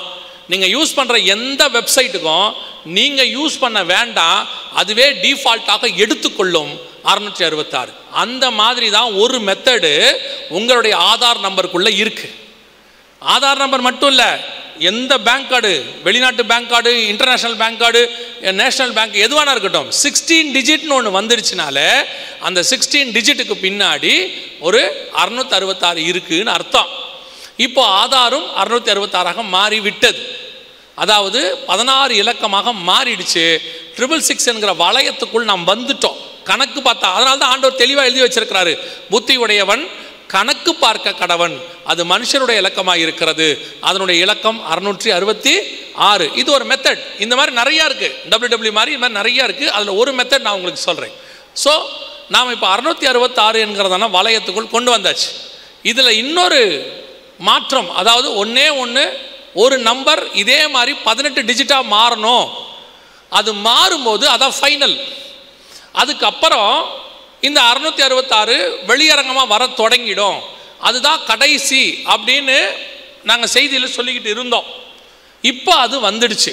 என்னன்னு கேட்டிங்கன்னா, உங்கள் செல்ஃபோன் டிஜிட் நம்பர்ஸ். உங்கள் செல்ஃபோன் டிஜிட் எத்தனை இருக்கு? அதான் சவுண்டாக சொல்லுங்க. 10 இருக்குதா? நீங்கள் யூஸ் பண்ணுறதே 14 நார்மலாகவே. நீங்கள் 10 தான் சொல்கிறீங்க. அதுக்கு முன்னாடி இருக்கிற +91 என்ன பண்ணிடுறீங்க? விட்டுடுறீங்க. +91 போட்டால் தான் இன்டர்நேஷ்னல் கால், வேர்ல்டு வைட் கனெக்ட் பண்ண முடியும். அப்போ +91 மொத்தம் எத்தனை ஆச்சு? 14 டிஜிட் ஆச்சு. இந்த 14 டிஜிட்லேருந்து நீங்கள் என்னவா மாறணும்? 16 டிஜிட்டாக மாறணும். இப்போது மாற்றியாச்சு 16 டிஜிட்டுக்கு. 16 டிஜிட் இன்னும் எக்ஸ்ட்ரா 2 0 போட்டு கொடுக்க தொடங்கியாச்சு. இப்போ நம்ம அத்தனை பேருமே 16 டிஜிட் மொபைல் நம்பருக்குள்ளே வந்துட்டோம். இப்போ யோசிச்சு பாருங்க, அத்தனையுமே இதில் இருக்கிற எல்லாமே 16 டிஜிட். ஆதார் 16, உங்கள் பேங்க் கார்டு 16, உங்கள் phone card 16, debit credit card 16, எல்லாமே 16. இப்போ இதுக்கு பின்னாடி தான் மிக முக்கியமானது இருக்கிறது. என்னன்னு கேட்டிங்கன்னா, அத்தனை 16ம் ஒரு 16க்கு கீழே இருக்குது. எந்த 16 கீழே? ஆதாருக்கு கீழே இருக்குது. ஏன்னா எல்லாத்தையும் எது கொடுத்தா வாங்கியிருக்கிறோம்? இப்போ பேங்க்குக்கு என்ன கொடுத்துருக்குறீங்க? ப்ரூஃப். ஆதார் கொடுத்துருக்கீங்க, அப்படி தானே? ஆதார் தானே கொடுத்துருக்குறீங்க. இப்போ ஃபோன் சிம் கார்டு வாங்குறதுக்கு என்ன கொடுத்தீங்க? ஆதார் கொடுத்துருக்குறீங்க. எல்லாமே ஆதாருக்கு கீழே தான் இருக்குது. ஒரு 16க்கு கீழே தான் இருக்கு. இப்போ உங்கள் ஆதார் நம்பரை போய் இ-சேவை மையத்தில் கம்ப்யூட்டரில் போட்ட உடனே உங்களை பற்றின எல்லா டீட்டெயிலும் வந்துருமா? உங்கள் ஃபோட்டோ, உங்கள் 10 கை விரல் ரேகை, உங்களோட பற்றின டீட்டெயில்ஸ் எல்லாம் வந்துடும். அது மட்டும் வராது, கீழே உங்கள் மனைவி, கணவன் அவங்களோடதும் வரும் தானே? இணைக்கப்பட்டிருக்குல்ல, அவங்களுக்கு கீழே உங்கள் பிள்ளைகள்தும் வரும். இப்போ உங்கள் கணவன், மனைவி அவங்களுடைய அப்பா அம்மா டீட்டெயில்ஸும் இருக்கும். இப்படி செயினாக பார்த்தீங்கன்னா உங்கள் ஆதார் நம்பருக்கு கீழே உங்களுடைய கைரேகை, ஃபோட்டோ, உங்கள் குடும்பம், நீங்கள் வீடு, என்ன கார் வச்சுருக்கிறீங்க, என்ன வீட்டில் இருக்கிறீங்க, என்ன லேண்ட் வச்சுருக்கிறீங்க, எல்லா டீட்டெயிலும் அதில் இருக்குது ஒரு ஆதாருக்குள்ளே. இப்போ என்ன பண்ண போகிறாங்க அப்படின்னா, எல்லா நம்பரையும் எடுத்துகிட்டு உங்களை ஒரு நம்பர் கொடுத்துருவாங்க. 1 டிஜிட், அதாவது ஒரு நாடு ஒரு கார்டு. கேள்விப்பட்டீங்களா? 1 கார்டு சிஸ்டம். இனி எல்லா கார்டும் கிடையாது, உங்களுக்கு ஒரே கார்டு. இது 2018லேயே ரெடி. நடுவில் கொரோனா வந்தாலும் தள்ளி போச்சு. இப்போது எலெக்ஷன் முடிஞ்ச பிறகு 1 கார்டு சிஸ்டம் கொண்டு வந்து, இப்போ சமீபத்தில் கேள்விப்பட்டீங்களே, ஒரு நாடு ஒரு தேர்தல் இப்படிலாம் பேசுகிறாங்கல்ல, அதுக்கு முன்னாடியே சொல்லிட்டாங்க ஒரு நாடு ஒரு கார்டு. ஸோ அத்தனை பேருக்கும் 1 கார்டு சிஸ்டம் கொடுப்பாங்க. நம்ம எல்லாரையும் ஒரு 16 டிஜிட் நம்பருக்குள்ளே கொண்டு வந்தாச்சு ஆல்ரெடி. அதை வெறும் ஒரு 16 தான் அப்படின்னு அனௌன்ஸ் தான் பண்ண வேண்டிய வேலை பாக்கி இருக்கு. ஸோ இப்போ நம்ம எங்கே போனாலும் நம்பர், எந்த இடத்துக்கு போனாலும் நம்பர், நாம 16 டிஜிட் நம்ம பேர். இப்போ நம்ம அத்தனை பேரையும் அவங்க லாங்குவேஜில் பேர் வச்சு அவங்களுடைய கம்ப்யூட்டருக்குள்ளே ஏற்றி நாம் எல்லாருமே ஒன் லாங்குவேஜுக்குள்ளே வந்தாச்சு. ஃபினிஷ்ட், வேலை முடிஞ்சிருச்சுன்னு சொல்கிறேன். அமெரிக்காவில் ஆரம்பித்து எங்கே வரைக்கும் வந்திருக்குது? ஸ்ரீலங்கா வரைக்கும், சின்ன தீவு, அது வரைக்கும் வேலை முடிஞ்சிருச்சு. ஸோ வேர்ல்டு வைடு அத்தனை பேரையும் ஒரு நம்பருக்குள் கொண்டு வந்தாச்சு. இந்த வேலை கிட்டத்தட்ட 29 வருஷமாக நடக்குது. 1995 தான் ஃபஸ்ட்டு ஐடி கார்டு மலேசியாவில் கொடுக்க ஆரம்பித்தாங்க. இப்போ 2024 எல்லா நாட்டுக்கும் கொடுத்து முடிச்சாச்சு. 99.99% எல்லா நாடும் ஐடி கார்டுக்குள்ளே வந்துருச்சு, கார்டு சிஸ்டம் வந்துருச்சு. ஸோ இப்போ நம்ம அத்தனை பேருமே ஒரு நம்பர், வேர்ல்டு வைட் ஒரே லாங்குவேஜ். எப்படி இருந்துச்சு பாபிலில் அந்த மாதிரி டிஜிட்டல் லாங்குவேஜுக்குள்ளே கொண்டு வந்தாச்சு. இப்போ நாம் எல்லாரையுமே ஒரு அரசாங்கத்துக்கு கீழ், இப்போ யோசிச்சு பாருங்களேன், ஒரே ஒரு கம்ப்யூட்டர் இப்போ வந்துட்டு இருக்குது, ஏஐ டெக்னாலஜி கம்ப்யூட்டர் வருது. ஒரு கம்ப்யூட்டருக்குள்ளே மொத்த ஐடியும் ஏற்றிட்டாங்கன்னா அந்த ஒரு கம்ப்யூட்டர் யார் கையில் இருக்குதோ அத்தனை பேருடைய டீட்டெயிலும் அந்த ஒரு ஆள்கிட்ட போயிடும். வேலை முடிஞ்சிருச்சு. வேதம் சொன்னபடி துல்லியமாய் நாம் அத்தனை பேரும் ஒன் வேர்ல்டு கவர்மெண்ட்டுக்கான சேர்க்கைக்குள்ளே வந்துட்டோம். இப்போ உங்களுக்கு ஒரு சந்தேகம் இருக்கும், ஐயோ நாங்கள் ஆதார் வாங்கிட்டோம், இப்போ பண்ணிட்டோம், இதெல்லாம் தப்பா, அப்போ எங்களுக்கு ஆதார் வச்சுருக்க கூடாதா? அதை சொல்லலை. இது அடையாளம்னு சொல்கிறோம். இது அடையாளம். அப்போ கையில் வச்சுருக்க தப்பு இல்லையா? தப்பு இல்லை. எது தப்புன்னு பைபிள் தெளிவாக சொல்லுது. வெளிப்படுத்தல் 13:16 ஆண்டவர் சொல்கிறாரு, இது சிறியோர் பெரியோர், ஐஸ்வர்யவான்கள், தருத்திரர், சுயாதீனர், அடிமைகள், இவர்கள் யாவரும் தங்கள் தங்கள் வலது கைகளிலாவது நெற்றிகளிலாவது ஒரு முத்திரையை பெறும்படிக்கு அப்படின்னு இருக்கு. அதோட அர்த்தம் என்னன்னா, இதே நம்பரை உங்கள் வலது கையிலையும் நெத்தியிலையும் போடுவாங்கன்னு அர்த்தம். இப்போ உங்ககிட்ட கார்டாக இருக்குது, உங்ககிட்ட டேட்டாவாக இருக்குது, உங்கள் மொபைலில் அது ஒரு ஆப்பாக இருக்குது, உங்களுக்கு அது வந்து ஒரு இன்ஃபர்மேஷனாக இருக்குது, உங்ககிட்ட அது ஒரு ஐடியா இருக்குது. ஆனால் இது எல்லாமே உங்கள் கைக்கும் நெத்திக்கும் மாறும். அப்படி மாறும்போது தான் நீங்கள் போடக்கூடாது என்று வேதம் சொல்லுது. ஏன்னா பைபிளில் 2 முத்திரை தான் இருக்கிறது. ஒன்று எபேசியர் 4:30 பரிசுத்த ஆவியாகிய முத்திரை, இன்னொன்று வெளிப்படுத்தல் 13, 16, 17 மிருகத்தின் முத்திரை. இந்த பரிசுத்தாவி முத்திரை உங்கள் மேலே இருந்துச்சுன்னா வேதம் சொல்லுகிறது மீட்கப்படும் நாளுக்கென்று முத்திரையான பரிசுத்தாவி. அது இயேசு கிறிஸ்துவின் வருகையில் அவர் உங்களை மீட்டு கொண்டு மேலே போய் விடுவார்னு இருக்கு. ஏன்னா பரிசுத்தாவியானவர் மேலேருந்து இறங்கினவர். இங்கே மேல் வீட்டு அறையில் 2ஆம் அதிகாரம் அப்போஸ்தலர் நடபடிகளில் மேலேருந்து அவர் இறங்கினதுனால யார் யார் மேலெல்லாம் பரிசுத்தாவின் முத்திரை இருக்குதோ அவங்கள கூட்டிக்கிட்டு அவர் மேலே போயிடுவார். ஆனால் இந்த மிருகத்தின் முத்திரை, மிருகம் எங்கேருந்து வருது? வெளிப்படுத்தல் 17:8 சொல்லுது, நீ கண்ட மிருகம் முன்னே இருந்தது, இப்பொழுது இல்லை, அது பாதாளத்திலிருந்து ஏறி வருகிறது. ஸோ அது என்ன பண்ணோம்? அதோடைய முத்திரையை யார் யாரெல்லாம் கையிலையோ நெத்தியிலையோ போட்டிருக்கிறாங்களோ அவங்க எல்லாரையும் பாதாளத்துக்கு கூட்டிகிட்டு போயிடும். வானத்திலிருந்து வர ஆவியானவர் பரிசுத்தாவின் முத்திரை இருந்தால் வானத்துக்கு கூட்டிகிட்டு போயிடுவார். பாதாளத்திலிருந்து வருகிற மிருகம் அதனுடைய முத்திரை தலையிலையோ அதை நெத்தியிலையோ கையிலையோ இருந்தால் அது பாதாளத்துக்கு கூட்டிகிட்டு போயிடும். இந்த முத்திரையை நம்ம எந்த முத்திரையை வாங்குகிறோம், எந்த முத்திரையை வாங்காமல் இருக்கிறோங்கிறது தான் இப்போ கேள்வி. இதுதான் ஆண்டவர் நமக்கு முன்பாக வச்சிருக்கிறது. இதே மாதிரி அத்தனை பேருக்கும் ஒரு நம்பர் சிஸ்டம் இதுக்கு முன்னாடி ஒரே ஒரு தடவை கொடுத்துருக்குறாங்க. இதுக்கு முன்னாடி ஒரு தடவை நடந்துச்சு. எப்போ நடந்துச்சு? வாசிங்க. லூக்கா எழுதின சுவிசேஷம் 2ஆம் அதிகாரம் 1வது வசனத்தை வாசிங்க.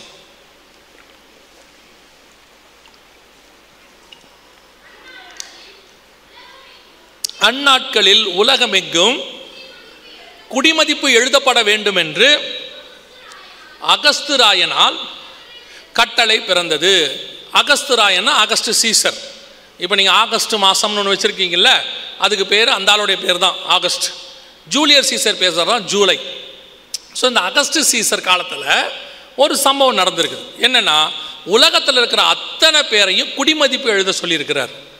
அன்னைக்கு உலகம்னா எது அப்படின்னு கேட்டிங்கன்னா 3 கண்டம், ஐரோப்பா, ஆப்பிரிக்கா, ஆசியா.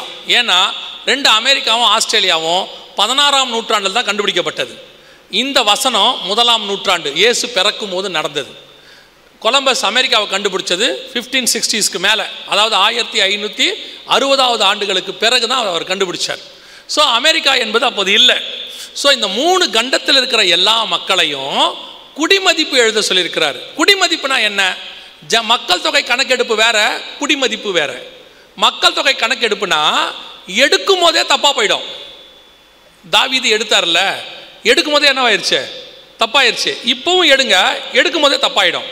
எப்படி சொல்கிறீங்க அப்படின்னு கேட்டால், இந்த தெருவில் நீங்கள் மக்கள் தொகை கணக்கெடுப்பு நடத்திட்டு அடுத்த தெருவுக்கு போகிறதுக்கு முன்னாடியே இங்கே ஒருத்தர் செத்துருவார், இல்லை இன்னொருத்தர் பிறந்துருவார்.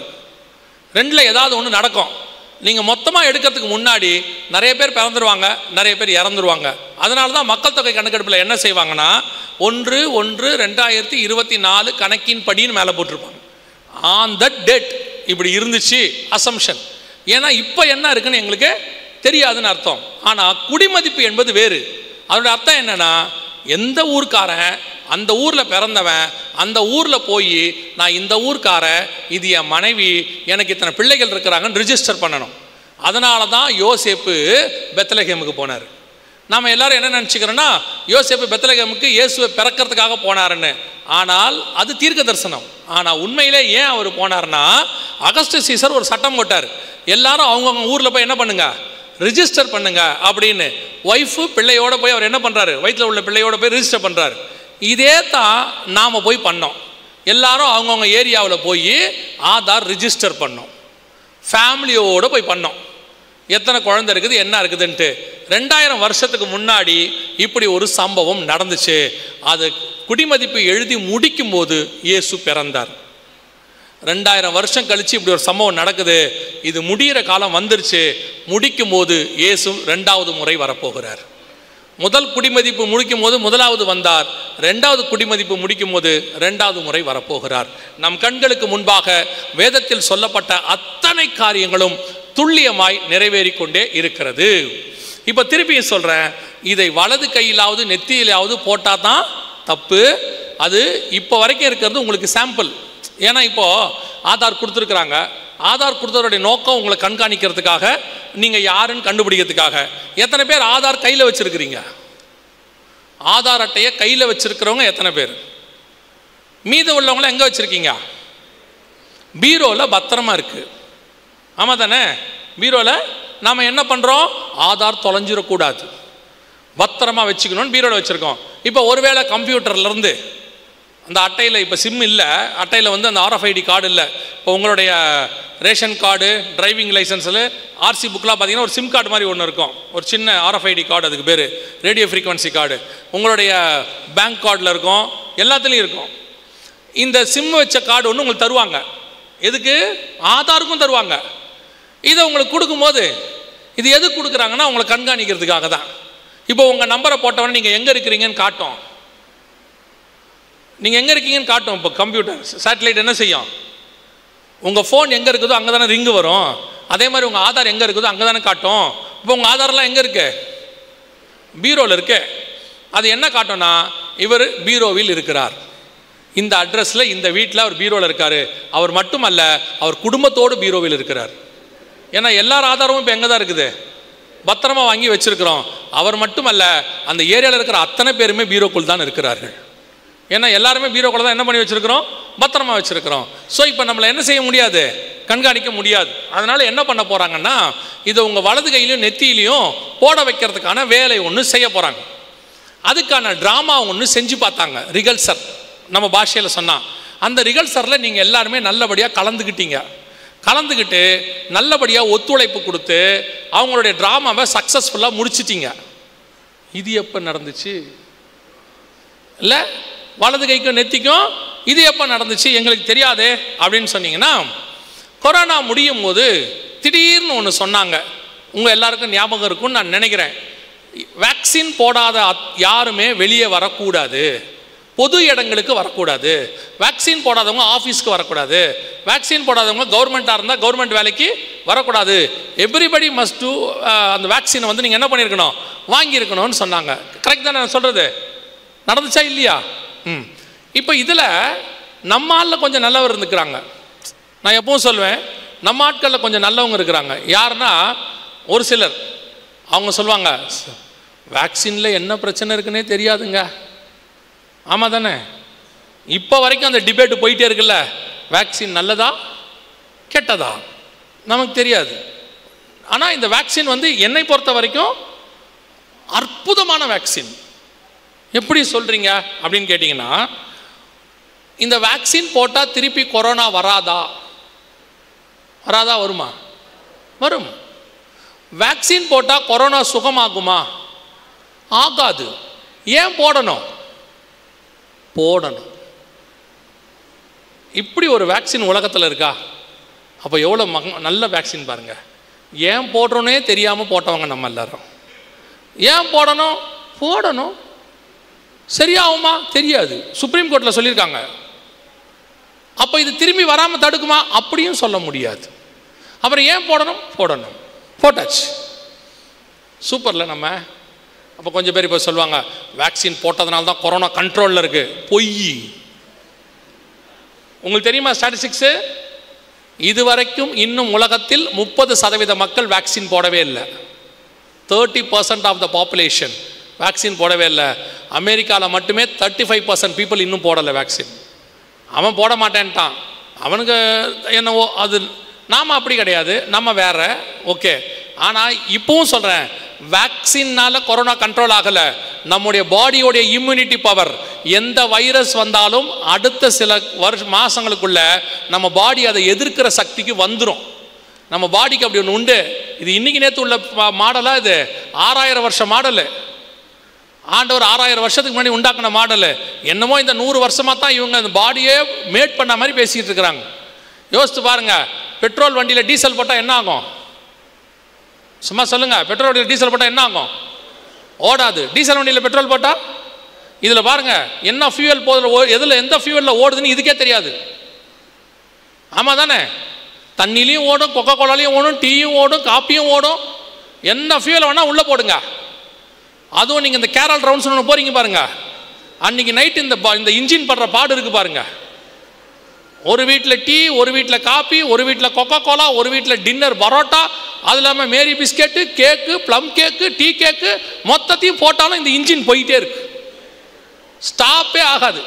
மிஞ்சி போச்சுன்னா இந்த இன்ஜின் என்ன சொன்னால் கரகராங்க நைட்டு. நம்ம எழுந்திரிச்சு வாக்கிங் போய் சுடுதண்ணி குடிச்சு எதையாவது குடிச்சா சரியாயிக்கும். இப்படி ஒரு பெஸ்ட் மாடலை உலகத்தில் நீங்கள் பார்க்கவே முடியாது. ஆண்டவர் நமக்கு அப்படி ஒரு இன்ஜின் கொடுத்து வச்சிருக்கிறார். இவங்க என்னமோ புதுசாக இப்போ தான் சொல்கிறாங்க, ஒரு 100 வருஷமாக இந்த பாடியை இப்படி இருந்தால் தான் சரியாகும், அப்படி இருந்தால் தான் சரியாகும்னு. இந்த பாடி பழம் சாப்பிட்றதுக்கு முன்னாடியும் இந்த பாடி இருந்துச்சு, பழம் சாப்பிட்ட பிறகும் இந்த பாடி இருக்கு. நோவா காலத்துக்கு அப்புறம் நான் வெஜிடேரியன் சாப்பிட சொன்னார், அப்பவும் நல்லா இருந்துச்சு. நான் வெஜிடேரியன்லேயே ரெஸ்ட்ரிக்ஷன் பண்ணி சாப்பிட சொன்னார், இது சாப்பிடு, இது சாப்பிடாதனாரு, அப்பவும் இந்த பாடி நல்லா இருந்துச்சு. இயேசு காலத்துக்கு அப்புறம் சொல்லிட்டாரு, எதை வேணாலும் தின்னு தொலைன்ட்டார். சகலவற்றையும் அடித்து புசியுங்கள். பறக்கிறதுல விமானமும் மிதக்கிறதுல கப்பலை தவிர மிச்சம் எல்லாம் திங்கிறான் நம்மால், எல்லாத்தையும். ஆனாலும் இந்த பாடி என்ன செய்யுது? ஓடிக்கிட்டே இருக்கு. அது பாட்டும் ஓடுது. எவ்வளோ அழகாக டிசைன் பண்ணி வச்சிருக்கிறார் பாருங்க. ஆண்டவர் படைச்சதுலேயே தி பெஸ்ட் இதுதான். நம்மளை படைச்சிருக்கிறாரு. அதனால தான் கர்த்தர் விசேஷமாய் உண்டாக்கினார்னு இருக்கு. ஸோ அதனால் வேக்சினால் தான் நம்மளாம் நல்லா இருக்கிறோன்றதை நான் ஏற்றுக்கிறது இல்லை. நான் கர்த்தரால் நல்லா இருக்கிறேன். என்னுடைய காலங்கள் அவருடைய கரத்துக்குள்ளே வரையப்பட்டிருக்கிறது. அவர் நம்மை பத்திரமாய் பாதுகாத்து கொள்ளுகிறார். அல்லேலூயா. சரி, நமக்கு அது விட்டுருங்க, வேக்சினுடைய போராட்டத்துக்கு போக வேண்டாம். நம்மால் கொஞ்சம் பேர் என்ன சொன்னாங்க, பாஸ்டர் வேக்சின் போடாமையே சர்டிஃபிகேட் கிடைக்குது வேணுமா? அதாவது உலகத்தையே ஏமாத்துறவன் அந்தி கிறிஸ்து, நம்மால் அவனையே ஏமாத்திடுவான். நான் எப்பவும் சொல்லுவேன், அந்தி கிறிஸ்து ஒரு நாட்டில் தடுமாறி முடியாமல் நிற்கிறானா அது நம்ம நாடாக தான் இருக்கும். உங்களுக்கு தெரியும் தானே, உலகத்தையே பிடிச்ச அலெக்சாண்டரு கடைசியில் வந்தது ஒரு தடவை தோத்தது நம்ம ஊரில் தான். தெரியுமா உங்களுக்கு? அலெக்சாண்டர் செத்ததுக்கு என்ன காரணம் நினைக்கிறீங்க? அலெக்சாண்டர் பயோகிராஃபியில் இருக்குது, பார்த்துருக்கீங்களா? தெரியுமா என்னன்னு? நம்ம ஊரில் இருந்த கொசு. அலெக்சாண்டர் செத்தது மலேரியாவில். இந்தியாவுக்கு வந்துட்டு பாபிலோனியாவுக்கு திரும்புகிற வழியில் மலேரியாவில் செத்து போனாருன்னு தான் ரிப்போர்ட்டில் இருக்குது. அவங்களுடைய பயோகிராஃபியில் இருக்க. எங்கன்னா இந்தியாவில் கடித்த கொசு. நான் சொல்லுவேன், என்ன பெரிய அலெக்சாண்டர். நம்மளை எடுத்துக்கோங்க, மலேரியாவை பார்த்து, டைஃபாய்டை பார்த்து, டெங்குவை பார்த்து, கொசுவை எத்தனை வகை இருக்குன்னு பார்த்து, அதுக்கு பேட்டிலேருந்து குட் நைட்லேருந்து காயிலிருந்து என்னத்தையும் வச்சு கொசுவை சாவடிச்சுட்டு நம்ம உயிரோடு இருக்கிறோம். அலெக்சாண்டர் ஒரு கொசுவில் செத்து போயிட்டாப்புல. என்ன கேட்டால் நாம தான் மாவீரர்கள். எத்தனை கொசு நம்மால் தூக்கத்திலே கொசுவை கரெக்டாக அடிப்பார், பார்த்துருக்கீங்களா? பட்டுன்னு அடிப்பார். காலைல எழுந்தா ரத்தமாக இருக்கும். அவ்வளோ டீப் ஸ்லீப்பில் கரெக்டாக அடிக்கிற யாரால் அடிக்க முடியும்? யோசித்து பாருங்கள். துப்பாக்கியில் சுடும் போது கூட கரெக்டாக சுட மாட்டேங்கிறாங்க பார்த்து. நம்மால் தூக்கத்தில் அடிப்பான் கொசுவை, பட்டீர்னு அடித்தா கொசு செத்து போயிடும். நான் தான் எப்போவும் சொல்லுவேன், அந்தி கிறிஸ்து வந்து டென்ஷன் ஆக போகிறது நம்ம ஊரில் தான். என்னடா இவனுங்க நம்மளை விட மோசமாக இருக்கானுங்க அப்படின்னு சொல்லி ஒருத்தர் சொன்னார் கொரோனா நேரத்தில், பாஸ்டர் வேக்சின் போட்டுறாதீங்க, ரொம்ப மோசமாமா, வேக்சின் போடாமையே சர்டிஃபிகேட் வாங்கலாம் அப்படின்னாரு. இப்போ அவரை பொறுத்த வரைக்கும் வேக்சின் தான் பிரச்சனை, எது பிரச்சனை இல்லை, சர்டிஃபிகேட் பிரச்சனை இல்லை. ஆனால் உண்மையிலேயே வேக்சின் பிரச்சனையா என்னான்னு எனக்கு தெரியாது, ஆனால் சர்டிஃபிகேட் பிரச்சனை. ஏன் நம்முடைய சர்டிஃபிகேட் எதுக்கு கீழே கொடுத்துருக்குறோம்? ஆதாருக்கு கீழே கொண்டு வந்திருக்கிறோம். எங்கே போனாலும் எதை காட்ட சொன்னாங்க? வேக்சின் சர்டிஃபிகேட்டை காட்ட சொன்னாங்க. இப்போ வேக்சின் சர்டிஃபிகேட்டுக்கு பதிலாக உங்கள் கையிலையும் என் கையிலையும் ஒரு பயோமெட்ரிக் ஒரு இன்ஜெக்ஷன் போட போகிறாங்க. அதுக்கு பேர் ID 2020 பேர். ID 2020 பேர். இது ஆக்சுவலாக 2020 ரெடி. அப்போவே கொரோனா முடியும் போதே போட சொன்னார் பில்கேட்ஸ்.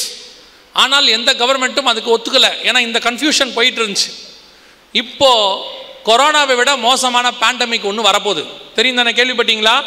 இது WHO உடைய ரிப்போர்ட், அவங்க சொன்னது. இங்கே இருக்கு பாருங்க, இது அவங்க சொன்ன report. WHO director calls for world pandemic treaty to prepare for disease X. இது ஜனவரி மாதம் கொடுத்துருக்கிறாரு. எல்லா நாட்டையும் ஒரு ட்ரீட்டியில் சைன் பண்ண சொல்லியிருக்காரு, அக்ரிமெண்ட். எல்லா கவர்மெண்ட்டையும் பண்ண சொல்லியிருக்கிறாரு. என்ன சொல்லியிருக்கிறாருன்னா, அடுத்து ஒரு பேண்டமிக் வரப்போது, அது கொரோனாவை விட 20 மடங்கு சக்தி வாய்ந்தது. WHO அது 20 மடங்கு சக்தி வாய்ந்தது. இவங்களே தான் 2018 கொரோனா வரதுக்கு முன்னாடி ஒரு டிசீஸ் X வரப்போகுதுன்னாங்க. நம்ம அதை பற்றி நாளைக்கு பார்ப்போம். அதே மாதிரி வந்துச்சு. இப்போ இவங்களே தான் சொல்லியிருக்கிறாங்க, கம்மிங் மே மந்த்துக்கு அப்புறம் எல்லா கவர்மெண்ட்டையும் சைன் பண்ண சொல்லியிருக்கிறாங்க. என்னன்னா, கொரோனாவை விட மோசமான பேண்டமிக் ஒன்று வரப்போகுது. ஸோ எல்லாருமே இந்த அக்ரிமெண்ட், என்ன அக்ரிமெண்ட்? ஒன்றும் இல்லை, நான் உங்களுக்கு புரியும்படி சிம்பிளாக சொல்கிறேன். நம்ம எல்லாரையுமே WHO உடைய மெடிக்கல் கண்ட்ரோலுக்கு கொண்டு போக போகிறாங்க. அவங்க கொடுக்குற வேக்சின் தான் போடணும், அவங்க கொடுக்குற மெடிசன் தான் எடுக்கணும், அவங்க சொல்லக்கூடிய மெடிக்கல் சிஸ்டமுக்கு நம்ம போகணும். அதில் ஒன்று தான் இந்த ID 2020. இங்கே இருக்கு பாருங்கள், இந்த ID 2020 அதில் உள்ளதான ஒரு மெத்தட். இது என்னன்னு கேட்டிங்கன்னா, ஒரு RFID சிப்போடு இருக்கக்கூடியது. உங்கள் கார்டிலலாம் இருக்குது இல்லை, அதோடு இருக்கக்கூடியதான ஒரு சின்ன இன்ஸ்ட்ருமெண்ட். ஒரு அரிசி அளவு தான் இருக்கும், 11 mm தான் அதோட சைஸ் இருக்கும். இதை என்ன பண்ணுவாங்கன்னு கேட்டிங்கன்னு சொன்னால், ஜஸ்ட் இன்ஜெக்ட் பண்ணி உங்கள் உடம்புல வைப்பாங்க. வைக்கிறதுக்கு 30 செகண்ட்ஸ் தான் ஆகும். 30 செகண்ட்ஸ் ஆன உடனே உங்கள் உடம்புக்குள்ள கையிலையோ, பர்டிகுலராக பிளேஸ் கையிலையோ நெத்தியிலையோ தான் வைப்பாங்க. இது உள்ள என்ன பண்ணிடுவாங்கன்னா, 64 KB 128 இந்த மாதிரி மெமரி கார்ட்ஸ் உள்ளே இருக்கும். உங்களை பற்றின எல்லா டீட்டெயில், இப்போ உங்கள் சேவை மையத்தில் உங்கள் ஆதார் நம்பருக்கு கீழே என்னென்ன டீட்டெயில் இருக்கோ எல்லாத்தையும் இதில் ஸ்டோர் பண்ணிடுவாங்க, ப்ரோக்ராம் பண்ணிடுவாங்க. இனிமேட்டு நீங்கள் எங்கே போனாலும் கையும் நெத்தியும் இந்த மாதிரி காட்ட சொல்லுவாங்க. இங்கே இருக்கு பாருங்க, இந்த மாதிரி காட்ட சொல்லுவாங்க. இந்த காட்டுறாரு பாருங்க அவர் அந்த பக்கம். இந்த மாதிரி கையும் நெத்தியும் காட்ட சொல்லுவாங்க. எங்கே போனாலும் இனி நீங்கள் கையும் நெத்தியும் காட்டாமல் வெளியே போகவே முடியாது, ஒரு வேலையும் செய்ய முடியாது. நாங்கள் அப்படியெல்லாம் காட்ட மாட்டோம், நாங்கள் அதெல்லாம் செய்ய மாட்டோம், எங்களை யாருன்னு நினச்சிங்க, நாங்கள்லாம் விசுவாச வீரர்கள்னா நீங்கள் காட்டி முடிச்சிட்டீங்க. ஏற்கனவே உங்களை ப்ராக்டிஸ் பண்ணி முடிச்சாச்சு. எப்போ? கொரோனா முடிந்த பிறகு வெளியே வந்த நம்ம அத்தனை பேருக்கும் வேர்ல்டு வைடு ஒரு ரூல் போட்டாங்க WHO. என்ன ரூல் தெரியுமா? எந்த இடத்துக்கு போனாலும் உங்கள் டெம்பரேச்சர் செக் பண்ணணும்னு சொன்னாங்க. அது சர்ச்சுக்கு வந்தாலும் சரி, ஷாப்பிங் மாலுக்கு போனாலும் சரி, அல்லது நீங்கள் ஒரு ஸ்கூலுக்கு போனாலும் சரி, எங்கே போனாலும் ஒரு RFID டவர் வச்சுருப்பாங்க. அப்படி இல்லைன்னா கையில் ஒரு தெர்மோ அந்த இது வந்து வச்சுருப்பாங்க, டெம்பரேச்சர் கண்டுபிடிக்கிறது. எங்கே போனாலும் இருக்கும், எவ்ரிவேர். நான் சொல்கிறது இந்தியா தமிழ்நாடு இல்லை, அமெரிக்காவிலேருந்து, ஏர்போர்ட்லேருந்து, ரயில்வே ஸ்டேஷன்லேருந்து, பஸ் ஸ்டாப்லேருந்து எங்கே போனாலும் இருக்கும். எங்கே காட்ட சொன்னாங்கன்னா, ஒன்று உங்கள் கையை காட்ட சொன்னாங்க, இல்லைன்னா நெத்தியை காட்ட சொன்னாங்க. இந்த ரெண்டு தான் நீங்கள் எங்கே போனாலும் காட்டினீங்க. இப்போ இதை ஏன் காட்டுனீங்க, இதை எதுக்காக காட்டுனீங்க அப்படின்னா, உங்ககிட்ட அவங்க சொன்னது டெம்பரேச்சர் பார்க்கறதுக்கு. சரியா? நான் முதல்ல ஒன்று கேட்குறேன், டெம்பரேச்சரை கையில் செக் பண்ணி பார்த்துருக்கீங்களா? இதுக்கு முன்னாடி வரைக்கும் நமக்கு அப்படி ஒரு வாய்ப்பு இருந்துச்சா? இல்லை. டெம்பரேச்சர் செக் பண்ணுறதா இருந்தால் முன்னாடி நான் சொல்கிறது ஒரு 30 வருஷத்துக்கு முன்னாடி வாயில் தெர்மாமீட்டர் வைப்பாங்க ஒரு காலம். அப்புறம் இப்படி உதறிட்டு வைப்பார், பார்த்துருக்கீங்களா? மெர்க்குரி இருக்கும் உள்ள. அப்புறம் கொஞ்ச நாளைக்கு அப்புறம் அக்கல்ல வைக்க ஆரம்பித்தாங்க. அதை போனால் சட்டையை கழட்டிட்டு நிற்க வேண்டி இருக்குதுன்னு சொல்லி வேறொரு மெத்தட் கொண்டாந்து ஒரு கன் மாதிரி காதில் வச்சு பார்த்தாங்க. இந்த மெத்தட்லாம் போய் நம்ம பாட்டி வீட்டிலையே நெத்தியில் கை வச்சு கண்டுபிடிச்சிரும். இவங்க இவ்வளோ கஷ்டப்பட்டு கண்டுபிடிக்கிறத பாட்டி என்ன பண்ணுறோம், நெத்தியில் கண்டுபிடிச்சிரும். அவங்களே சொல்லிடும், சாதாரண காய்ச்சல் தாண்டாடணும், அனலாக கொதிக்குதுங்க. அவங்க 2 செகண்டில் சொல்லி முடிச்சிடுவாங்க. அந்த பாட்டி அவங்க நெத்தியில் வைப்பாங்க, இங்கே வைப்பாங்க, கையை கண்டுபிடிச்சிருவாங்க. ரைட். என்னைக்கு நம்ம கையில் செக் பண்ணோம்? ஏன் திடீர்னு கையும் நெத்தியும் செக் பண்ணாங்க? இப்படி செக் பண்ணுறதுக்கு என்ன காரணம்? First point. ரெண்டாவது பாயிண்ட், இந்த செக் பண்ணுறதுனுடைய ப்ரொசீஜர் என்னன்னு கேட்டிங்கன்னா, நீங்கள் போய் கை காட்டின உடனே உங்களுடைய ஆதார் நம்பர் அங்கே இருக்கிற நோட்டில் என்ன செய்யணும், எழுதி உங்களுடைய டெம்பரேச்சரை நோட் பண்ணணும். இவர் இத்தனை டெம்பரேச்சரில் இருக்காருன்னு எத்தனை இடத்துல நோட் பண்ணி நீங்கள் பார்த்தீங்களா? எங்கேயாவது ஏதாவது ஒரு இடத்துல 2 இடத்துல மட்டும் செஞ்சுருப்பாங்க பர்ஃபெக்டாக. ஆனால் பெரும்பான்மையான இடத்துல கையை பார்த்துட்டு போங்க போங்க போங்கன்னு அமுச்சிக்கிட்டே இருந்தாங்க. எவ்வளோ டெம்பரேச்சர் இருந்தது உங்களுக்கும் தெரியாது, அவருக்கும் தெரியாது. ஏன்னா அங்கே இருக்கிற ஒரு இந்திக்காரர், அவருக்கு அதை அவர் பார்க்கும் போதே அவர் விளையாட்டு கன்னு நினச்சி விளையாடி இருப்பார். இப்போ வரைக்கும் நம்ம இந்திக்காரங்களுக்கு பாதி விஷயம் நமக்கு தெரியவே தெரியாது. அவர் வச்சுட்டு ஓகே ஓகே. நான் ஒரு ஷாப்பிங் மால்குள்ளே போகும்போது காட்டினாங்க, கை காட்ட சொன்னாங்க. நான் எப்பவுமே இந்த லெஃப்ட் ஹேண்டை தான் காட்டுவேன். அதில் ஒரு பரிசுத்தமாக ரைட் ஹேண்ட் காட்ட மாட்டோம். ஏன்னா பைபிளில் ரைட் ஹேண்ட்னு போட்டிருக்குல்ல, அதில் லெஃப்ட் ஹேண்டு காட்டினேன்னா அவர் பார்த்துட்டு நான் கேட்டேன் எவ்வளோ இருக்குது டெம்பரேச்சர்னு. 84ன்னாரு. எவ்வளோ இருந்துச்சு? நான் கேட்டேன் 84 94 84 அப்படின்னாரு. 84 இருந்தால் என்ன செத்து போயிருக்கணும். அவங்களுக்கு எவ்வளோ டெம்பரேச்சருங்கிறது முக்கியம் இல்லை. அவங்களை பொறுத்த வரைக்கும் ஒன்று தான் ட்ரை பண்ணார்கள், சொல்லி கொடுத்தார்கள். என்ன தெரியுமா? கையும் நெத்தியும் காட்டுகிற பழக்கத்தை நமக்குள் கொண்டு வந்து விட்டார்கள். ரைட் ஹேண்ட் அந்த ஃபோர்ஹெட்டை காட்டுற பழக்கத்தை என்ன பண்ணியாச்சு, கொண்டாந்தாச்சு, வேலை முடிஞ்சு. இப்போ நம்ம அத்தனை பேருமே கையும் நெத்தியும் காட்டி பழக்கப்பட்டுட்டோம். நம்மளை விட அந்த பழக்கத்தை ஃபஸ்ட்டு யாருக்கு அவங்க மெயினாக ஏற்படுத்தினாங்க தெரியுமா? நம்ம பிள்ளைகளுக்கு. ஏன் தெரியுமா? வருகை தாமதிச்சா அடுத்த ஜென்ரேஷன் அவங்க தான். அவனுக்கு இப்போ கையை நெத்தியும் காட்டுறது சகஜமாயிருச்சு. அவனை பொறுத்த வரைக்கும் இது பைபிளில் இருக்குது, இதை செய்யக்கூடாதுன்னு அவனுக்கு கிடையாது. அவனை பொறுத்த வரைக்கும் நான் சின்ன வயசுலேருந்து இப்படி காட்டிக்கிட்டு இருக்கிறேன் கையும் நெத்தியும், இதில் என்ன தப்பு இருக்குது அப்படின்னு அவன் நினைப்பான். இப்போ நான் உங்களை ஒரு கேள்வி கேட்குறேன், பதில் சொல்லுங்கள். இந்த கையும் நெத்தியும் காட்ட சொன்னாங்களே, நீங்களும் காட்டினீங்களே, உங்கள் யாருக்காவது தோணுச்சா பைபிளில் சொன்ன மாதிரியே வலது கையும் நெத்தியும் உலகம் முழுக்க காட்ட சொல்கிறாங்களே, எல்லா இடத்துலையும் காட்ட சொல்கிறாங்களே, ஆண்டவர் இல்லைன்னா அந்த ஸ்கூலுக்குள்ளே விட மாட்டாங்க, இல்லைன்னா அந்த ஹாஸ்பிட்டலுக்குள்ளே விட மாட்டாங்க, கையும் நெத்தியும் காட்ட சொல்கிறாங்களே, இது பைபிளில் சொல்லியிருக்கிறாங்களேன்னு யாருக்காவது தோணுச்சா? யாருக்காவது தோணுச்சா? தோணல. மத்திய 24 37 38 என்ன சொல்லுது தெரியுமா? நோவாவின் காலத்தில் எப்படி நடந்ததோ அப்படியே மனுஷகுமாரன் வரும் காலத்திலும் நடக்கும். இந்த காலத்தில் மனுஷகுமாரன் வரும் காலத்தில் நடக்கும். எப்படி எனில், புசித்தும் குடித்தும் பெண் கொண்டும் பெண்ணெடுத்தும் வெள்ளம் வந்து வாரிக்கொண்டு போகும் அளவும் உணராதிருந்தார்கள். உணர்வுள்ள இருதயம் போயிருச்சாமா அவங்களுக்கு.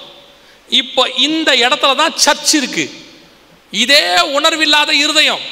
இவ்வளோ பெரிய கொள்ளை நோய் வந்துச்சு, பைபிளில் சொல்லியிருக்கிறாங்க, உணர்வில்லை. பெரிய பெரிய பூமி அதிர்ச்சி நடக்குது, உணர்வில்லை. ஜஸ்ட் ஆன நியூஸ், ஒரு செய்தி உங்களுக்கு கடந்து போய் விடுகிறீர்கள். ஜப்பானில் ஜனவரி 1ஆம் தேதி 7.6 ஏதாவது உங்களுக்கு தோணுச்சா? தோணலை. ஓ, ஜப்பானில் பூமி அதிர்ச்சியா, முடிஞ்சு. அடுத்த நாள் ஈரானில் பிரச்சனை, 3ஆவது நாள் பிரச்சனை, தொடர்ச்சியா 1 2 3 நாளும் பெரிய விபத்துகள் உலகம் முழுக்க. ஐஸ்லாண்டில் 40 கிலோமீட்டருக்கு எரியுது, இப்பவும் எரியுது. ஏதாவது தோணுச்சா? தோணாது. இப்போ மக்களுடைய மனநிலை எப்படி தெரியுமா? புசிப்போம் குடிப்போம் நாளைக்கு சாவோம். அந்த இடத்துக்கு வந்தாச்சு மக்கள். அதான் பைபிள் சொல்லுது. எப்படி இருப்பாங்களாம் இயேசு வரும்போது? புசித்து குடித்து பெண் கொண்டு பெண் எடுத்து. உணர்வில்லாத இருதயம். இப்போ என்ன, நல்லா சாப்பிடணும், நல்லா ஜாலியாக இருக்கணும், கல்யாணம் பண்ணி பார்க்கணும், வீடு கட்டணும், வாசல் கட்டணும், ஒரு நாள் வந்தா போகிறாங்க, இருந்தா என்ன போனா என்ன, ஆனால் கொஞ்சம் கூட ஒரு உணர்வில்லை. இது எல்லாம் ஆண்டவர் எனக்கு சொல்லி இருக்கிறாரு, என் தேவன் சொன்னபடியே நடக்குது. ஆண்டவர் இவையெல்லாம் சம்பவிக்கும் போது உங்கள் மீட்பு சமீபமாக இருக்குதுன்னு சொல்லி இருக்கிறாரு. அப்படின்னா என் இயேசு வருவாருங்கிற உணர்வு இருக்குதா? நம்ம தான் கையும் நெத்தியும் காட்டியிருக்கிறோம். காட்டும் போது தோணணும் இல்லை, ஐயோ பைபிளில் சொன்ன மாதிரியே சொல்லிட்டாங்க, நம்பர் வந்துருச்சு, நம்ம நம்பரை கேட்குறாங்க, கையை நெத்தியும் காட்டாட்டி உள்ள விட மாட்டேன்னு சொல்றாங்க. ஒரு பாயிண்ட், சபை எவ்வளவு ஆவிக்குரிய மழுங்கி போன நிலையில் இருக்குது பாருங்க. சபை என்பது ஆசீர்வாதத்தின் கூடாரமாய் மாறிவிட்டது. இயேசுநாதரை ஆசீர்வாத கடவுளாய் மாற்றி வச்சிருக்கிறீங்க. இயேசுநாதர்கிட்ட வந்தாலே ஏதாவது கொடுப்பார், வரும்போதே எதை கொடுத்தாலும் அதோட திருப்தி ஆகணுமா, போதும் என்ற மனதனும் கூடிய தெய்வ பக்தி இருக்குதா? இல்லை. கல்யாணம் ஆகிற வரைக்கும் பையனுக்கு ஒரு வேலை வேணும், வேலை வேணும், வேலை கிடைச்ச உடனே பையனுக்கு ஒரு கல்யாணம் ஆகணும், கல்யாணம் ஆன உடனே குழந்தை பிறக்கணும், குழந்தை பிறந்த உடனே என் பிள்ளைக்கு ஒரு நல்ல ஸ்கூல் கிடைக்கணும். செய்யினா அடுத்து அடுத்து அடுத்து உலகத்துக்கு பின்னாடியே தான் ஓடிட்டு இருக்கிறோம். நம்மளை சுத்தி இவ்வளவு வலை பின்னப்பட்டுருச்சு.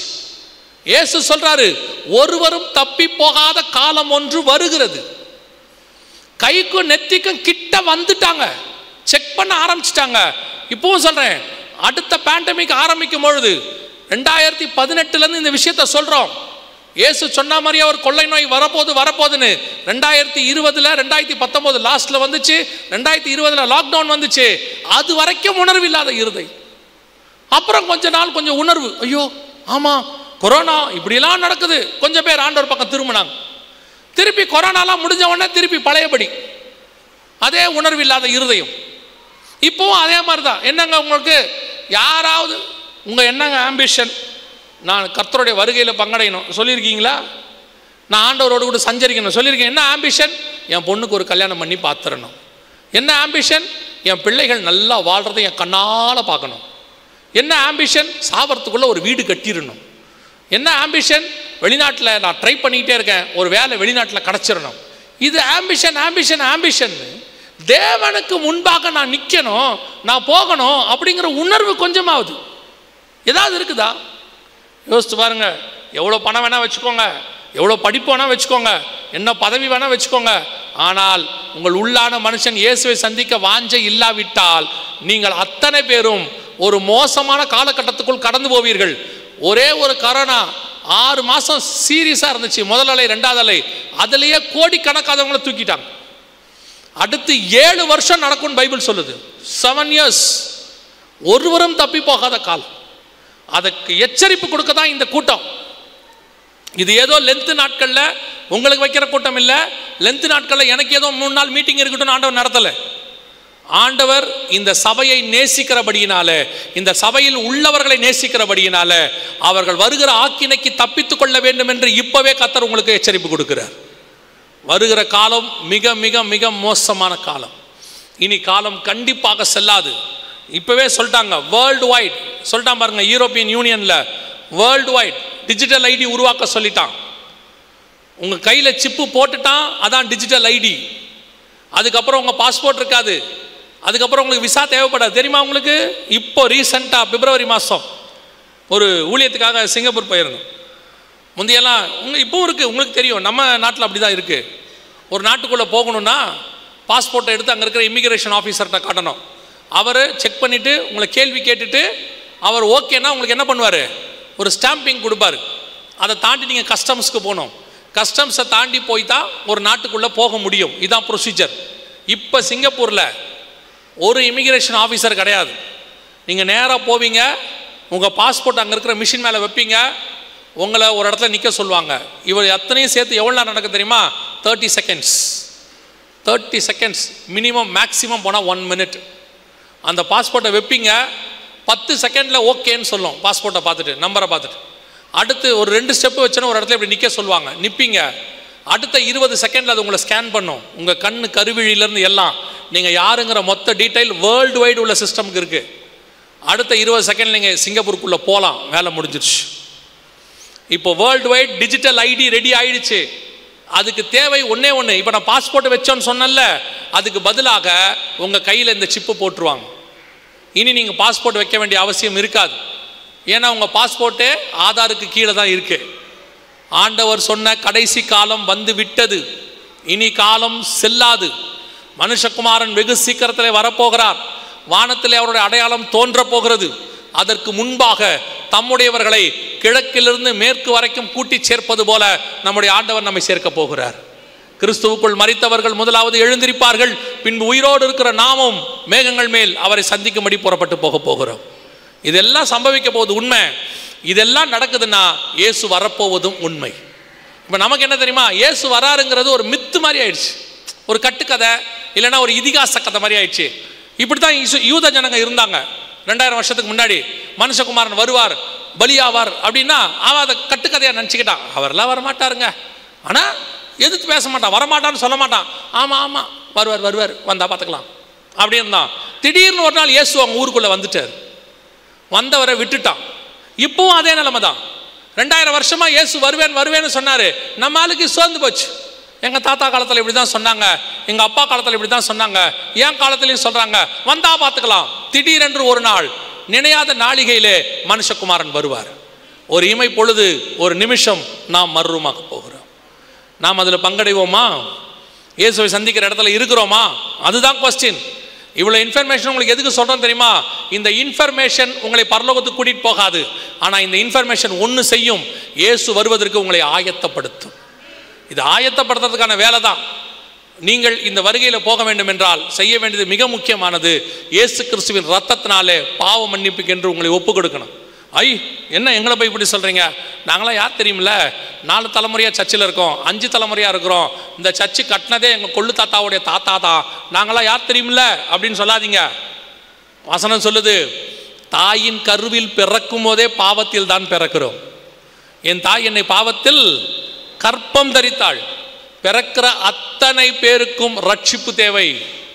ரட்சிப்பு என்றால் என்ன? இருதயத்தில் விசுவாசித்து வாயில அறிக்கை பண்ணணும். ஆண்டவரே, என் உள்ளத்தில் வாரும், என் பாவத்தை மன்னியும், உம்முடைய பிள்ளையாய் என்னை ஏற்றுக்கொள்ளும் அப்படின்னு நீங்க ஒப்பு கொடுத்தால் மட்டும்தான் இந்த வருகையில் நீங்கள் போக முடியும். இதான் ரட்சிப்பின் அனுபவம், இதான் பேசிக்.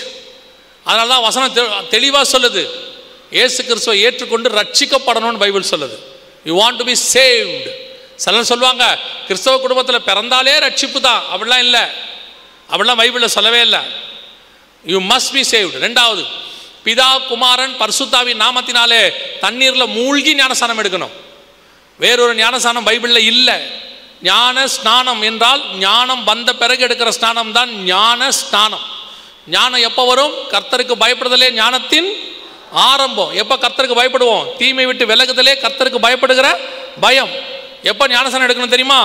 கர்த்தருக்கு பயந்து தீமை விட்டு விலகி இனி பாவம் செய்ய மாட்டேன் அறிக்கை செய்து பாவத்துக்கு மரித்து நீதிக்கு உயிர்த்தெழுதல்.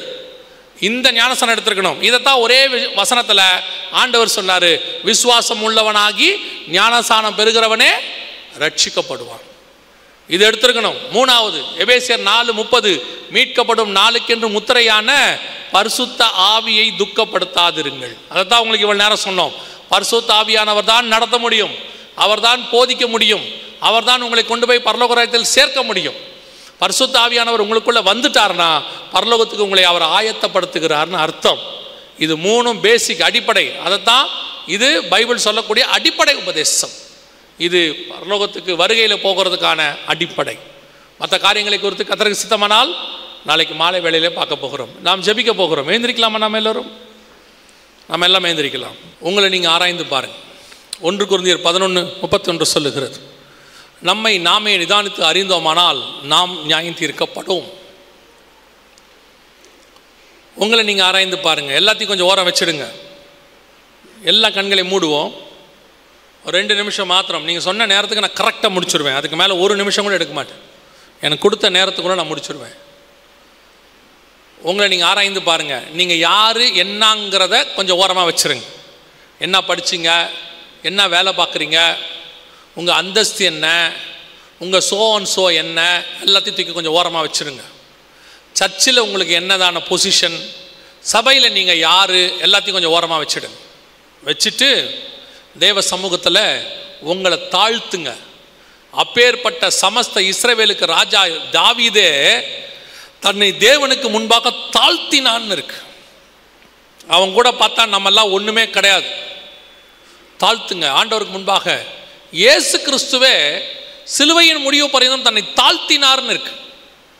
இன்னைக்கு கொஞ்சம் படிச்சுட்டா, கொஞ்சம் வேலையில் நல்ல சம்பளம் வந்துட்டா, ஒரு 2 வீடு கட்டி இடம் வாங்கிட்டா, ஒரு 10-20 சவரன் நகை வாங்கிட்டா, ஒரு சர்ச்சில் ஒரு நல்ல போஸ்டிங் கிடைச்சிட்டா, கண்ணில் பெருமை, பேச்சில் பெருமை, நடையில் பெருமை, எல்லாத்திலையும் பெருமை. பெருமை உள்ளவனுக்கு கர்த்தர் எதிர்த்து நிற்கிறார். தாழ்த்துங்க தேவ சமூகத்தில். கர்த்தர்கிட்ட நெஞ்ச நிமித்தி வாழ்ந்தவன் ஒருத்தன் கூட கிடையாது. ஆனா காலை பிடிச்சி பொழைச்சவங்க எத்தனையோ பேர் இருக்கிறாங்க. இன்னைக்கு சபைக்குள்ள அவ்வளவு பெருமை, ஃபேமிலி பெருமை. ஆண்டவர் பார்த்துக்கிட்டே இருக்கிறாரு. சர்வ வல்லமை உள்ள தேவனே சீஷர்கள் கால்களை கழுவினார்னு இருக்கு. அவரே தன்னை தாழ்த்தினார். ஒப்பு கொடுங்க. இன்னைக்கு இந்த இயேசு வந்தா நீங்க போவீங்களா? உங்களுக்குள்ள வருகையில் போவோங்கிற நிச்சயம் இருக்கா? ரட்சிக்கப்பட்டிருக்கிறீங்களா? இயேசு என் பாவத்தை மன்னிச்சாருங்கிற நிச்சயம் இருக்கா?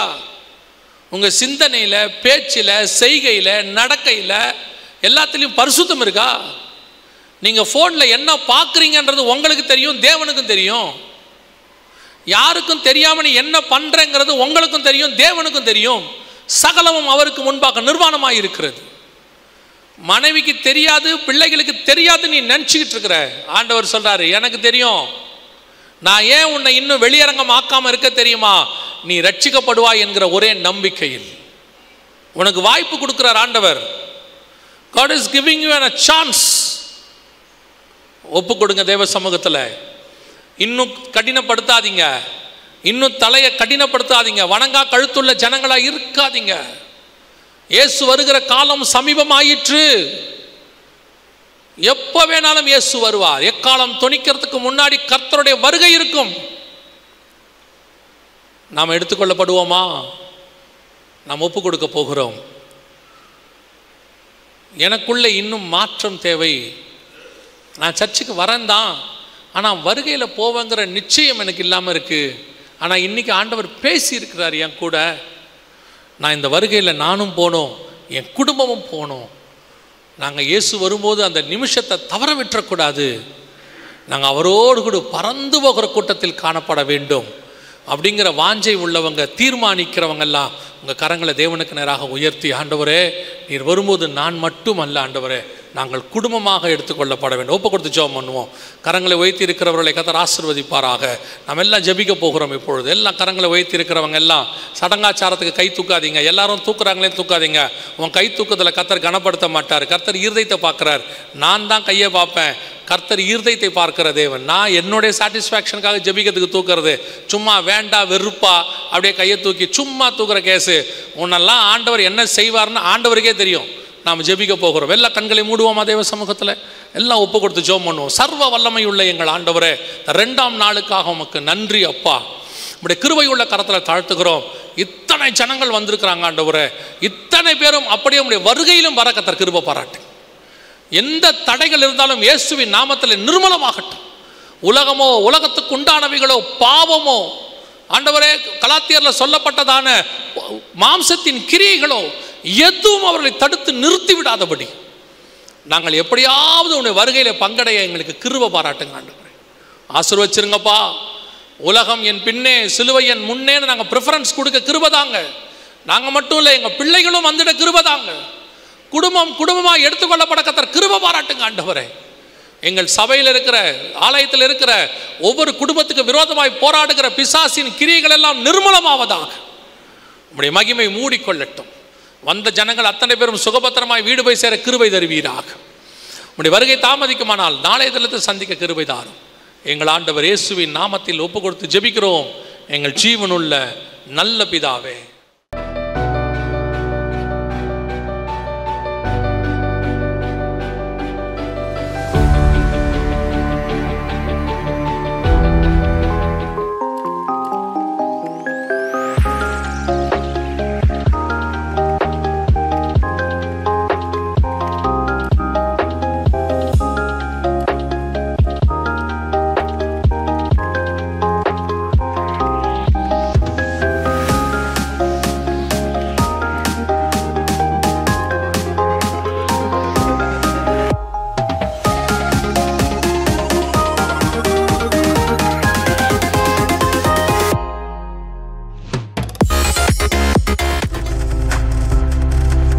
நீங்கள் பார்த்து கொண்டிருப்பது உங்கள் ஜாய் டிவி. உங்கள் துக்கம் சந்தோஷமாய் மாறும்.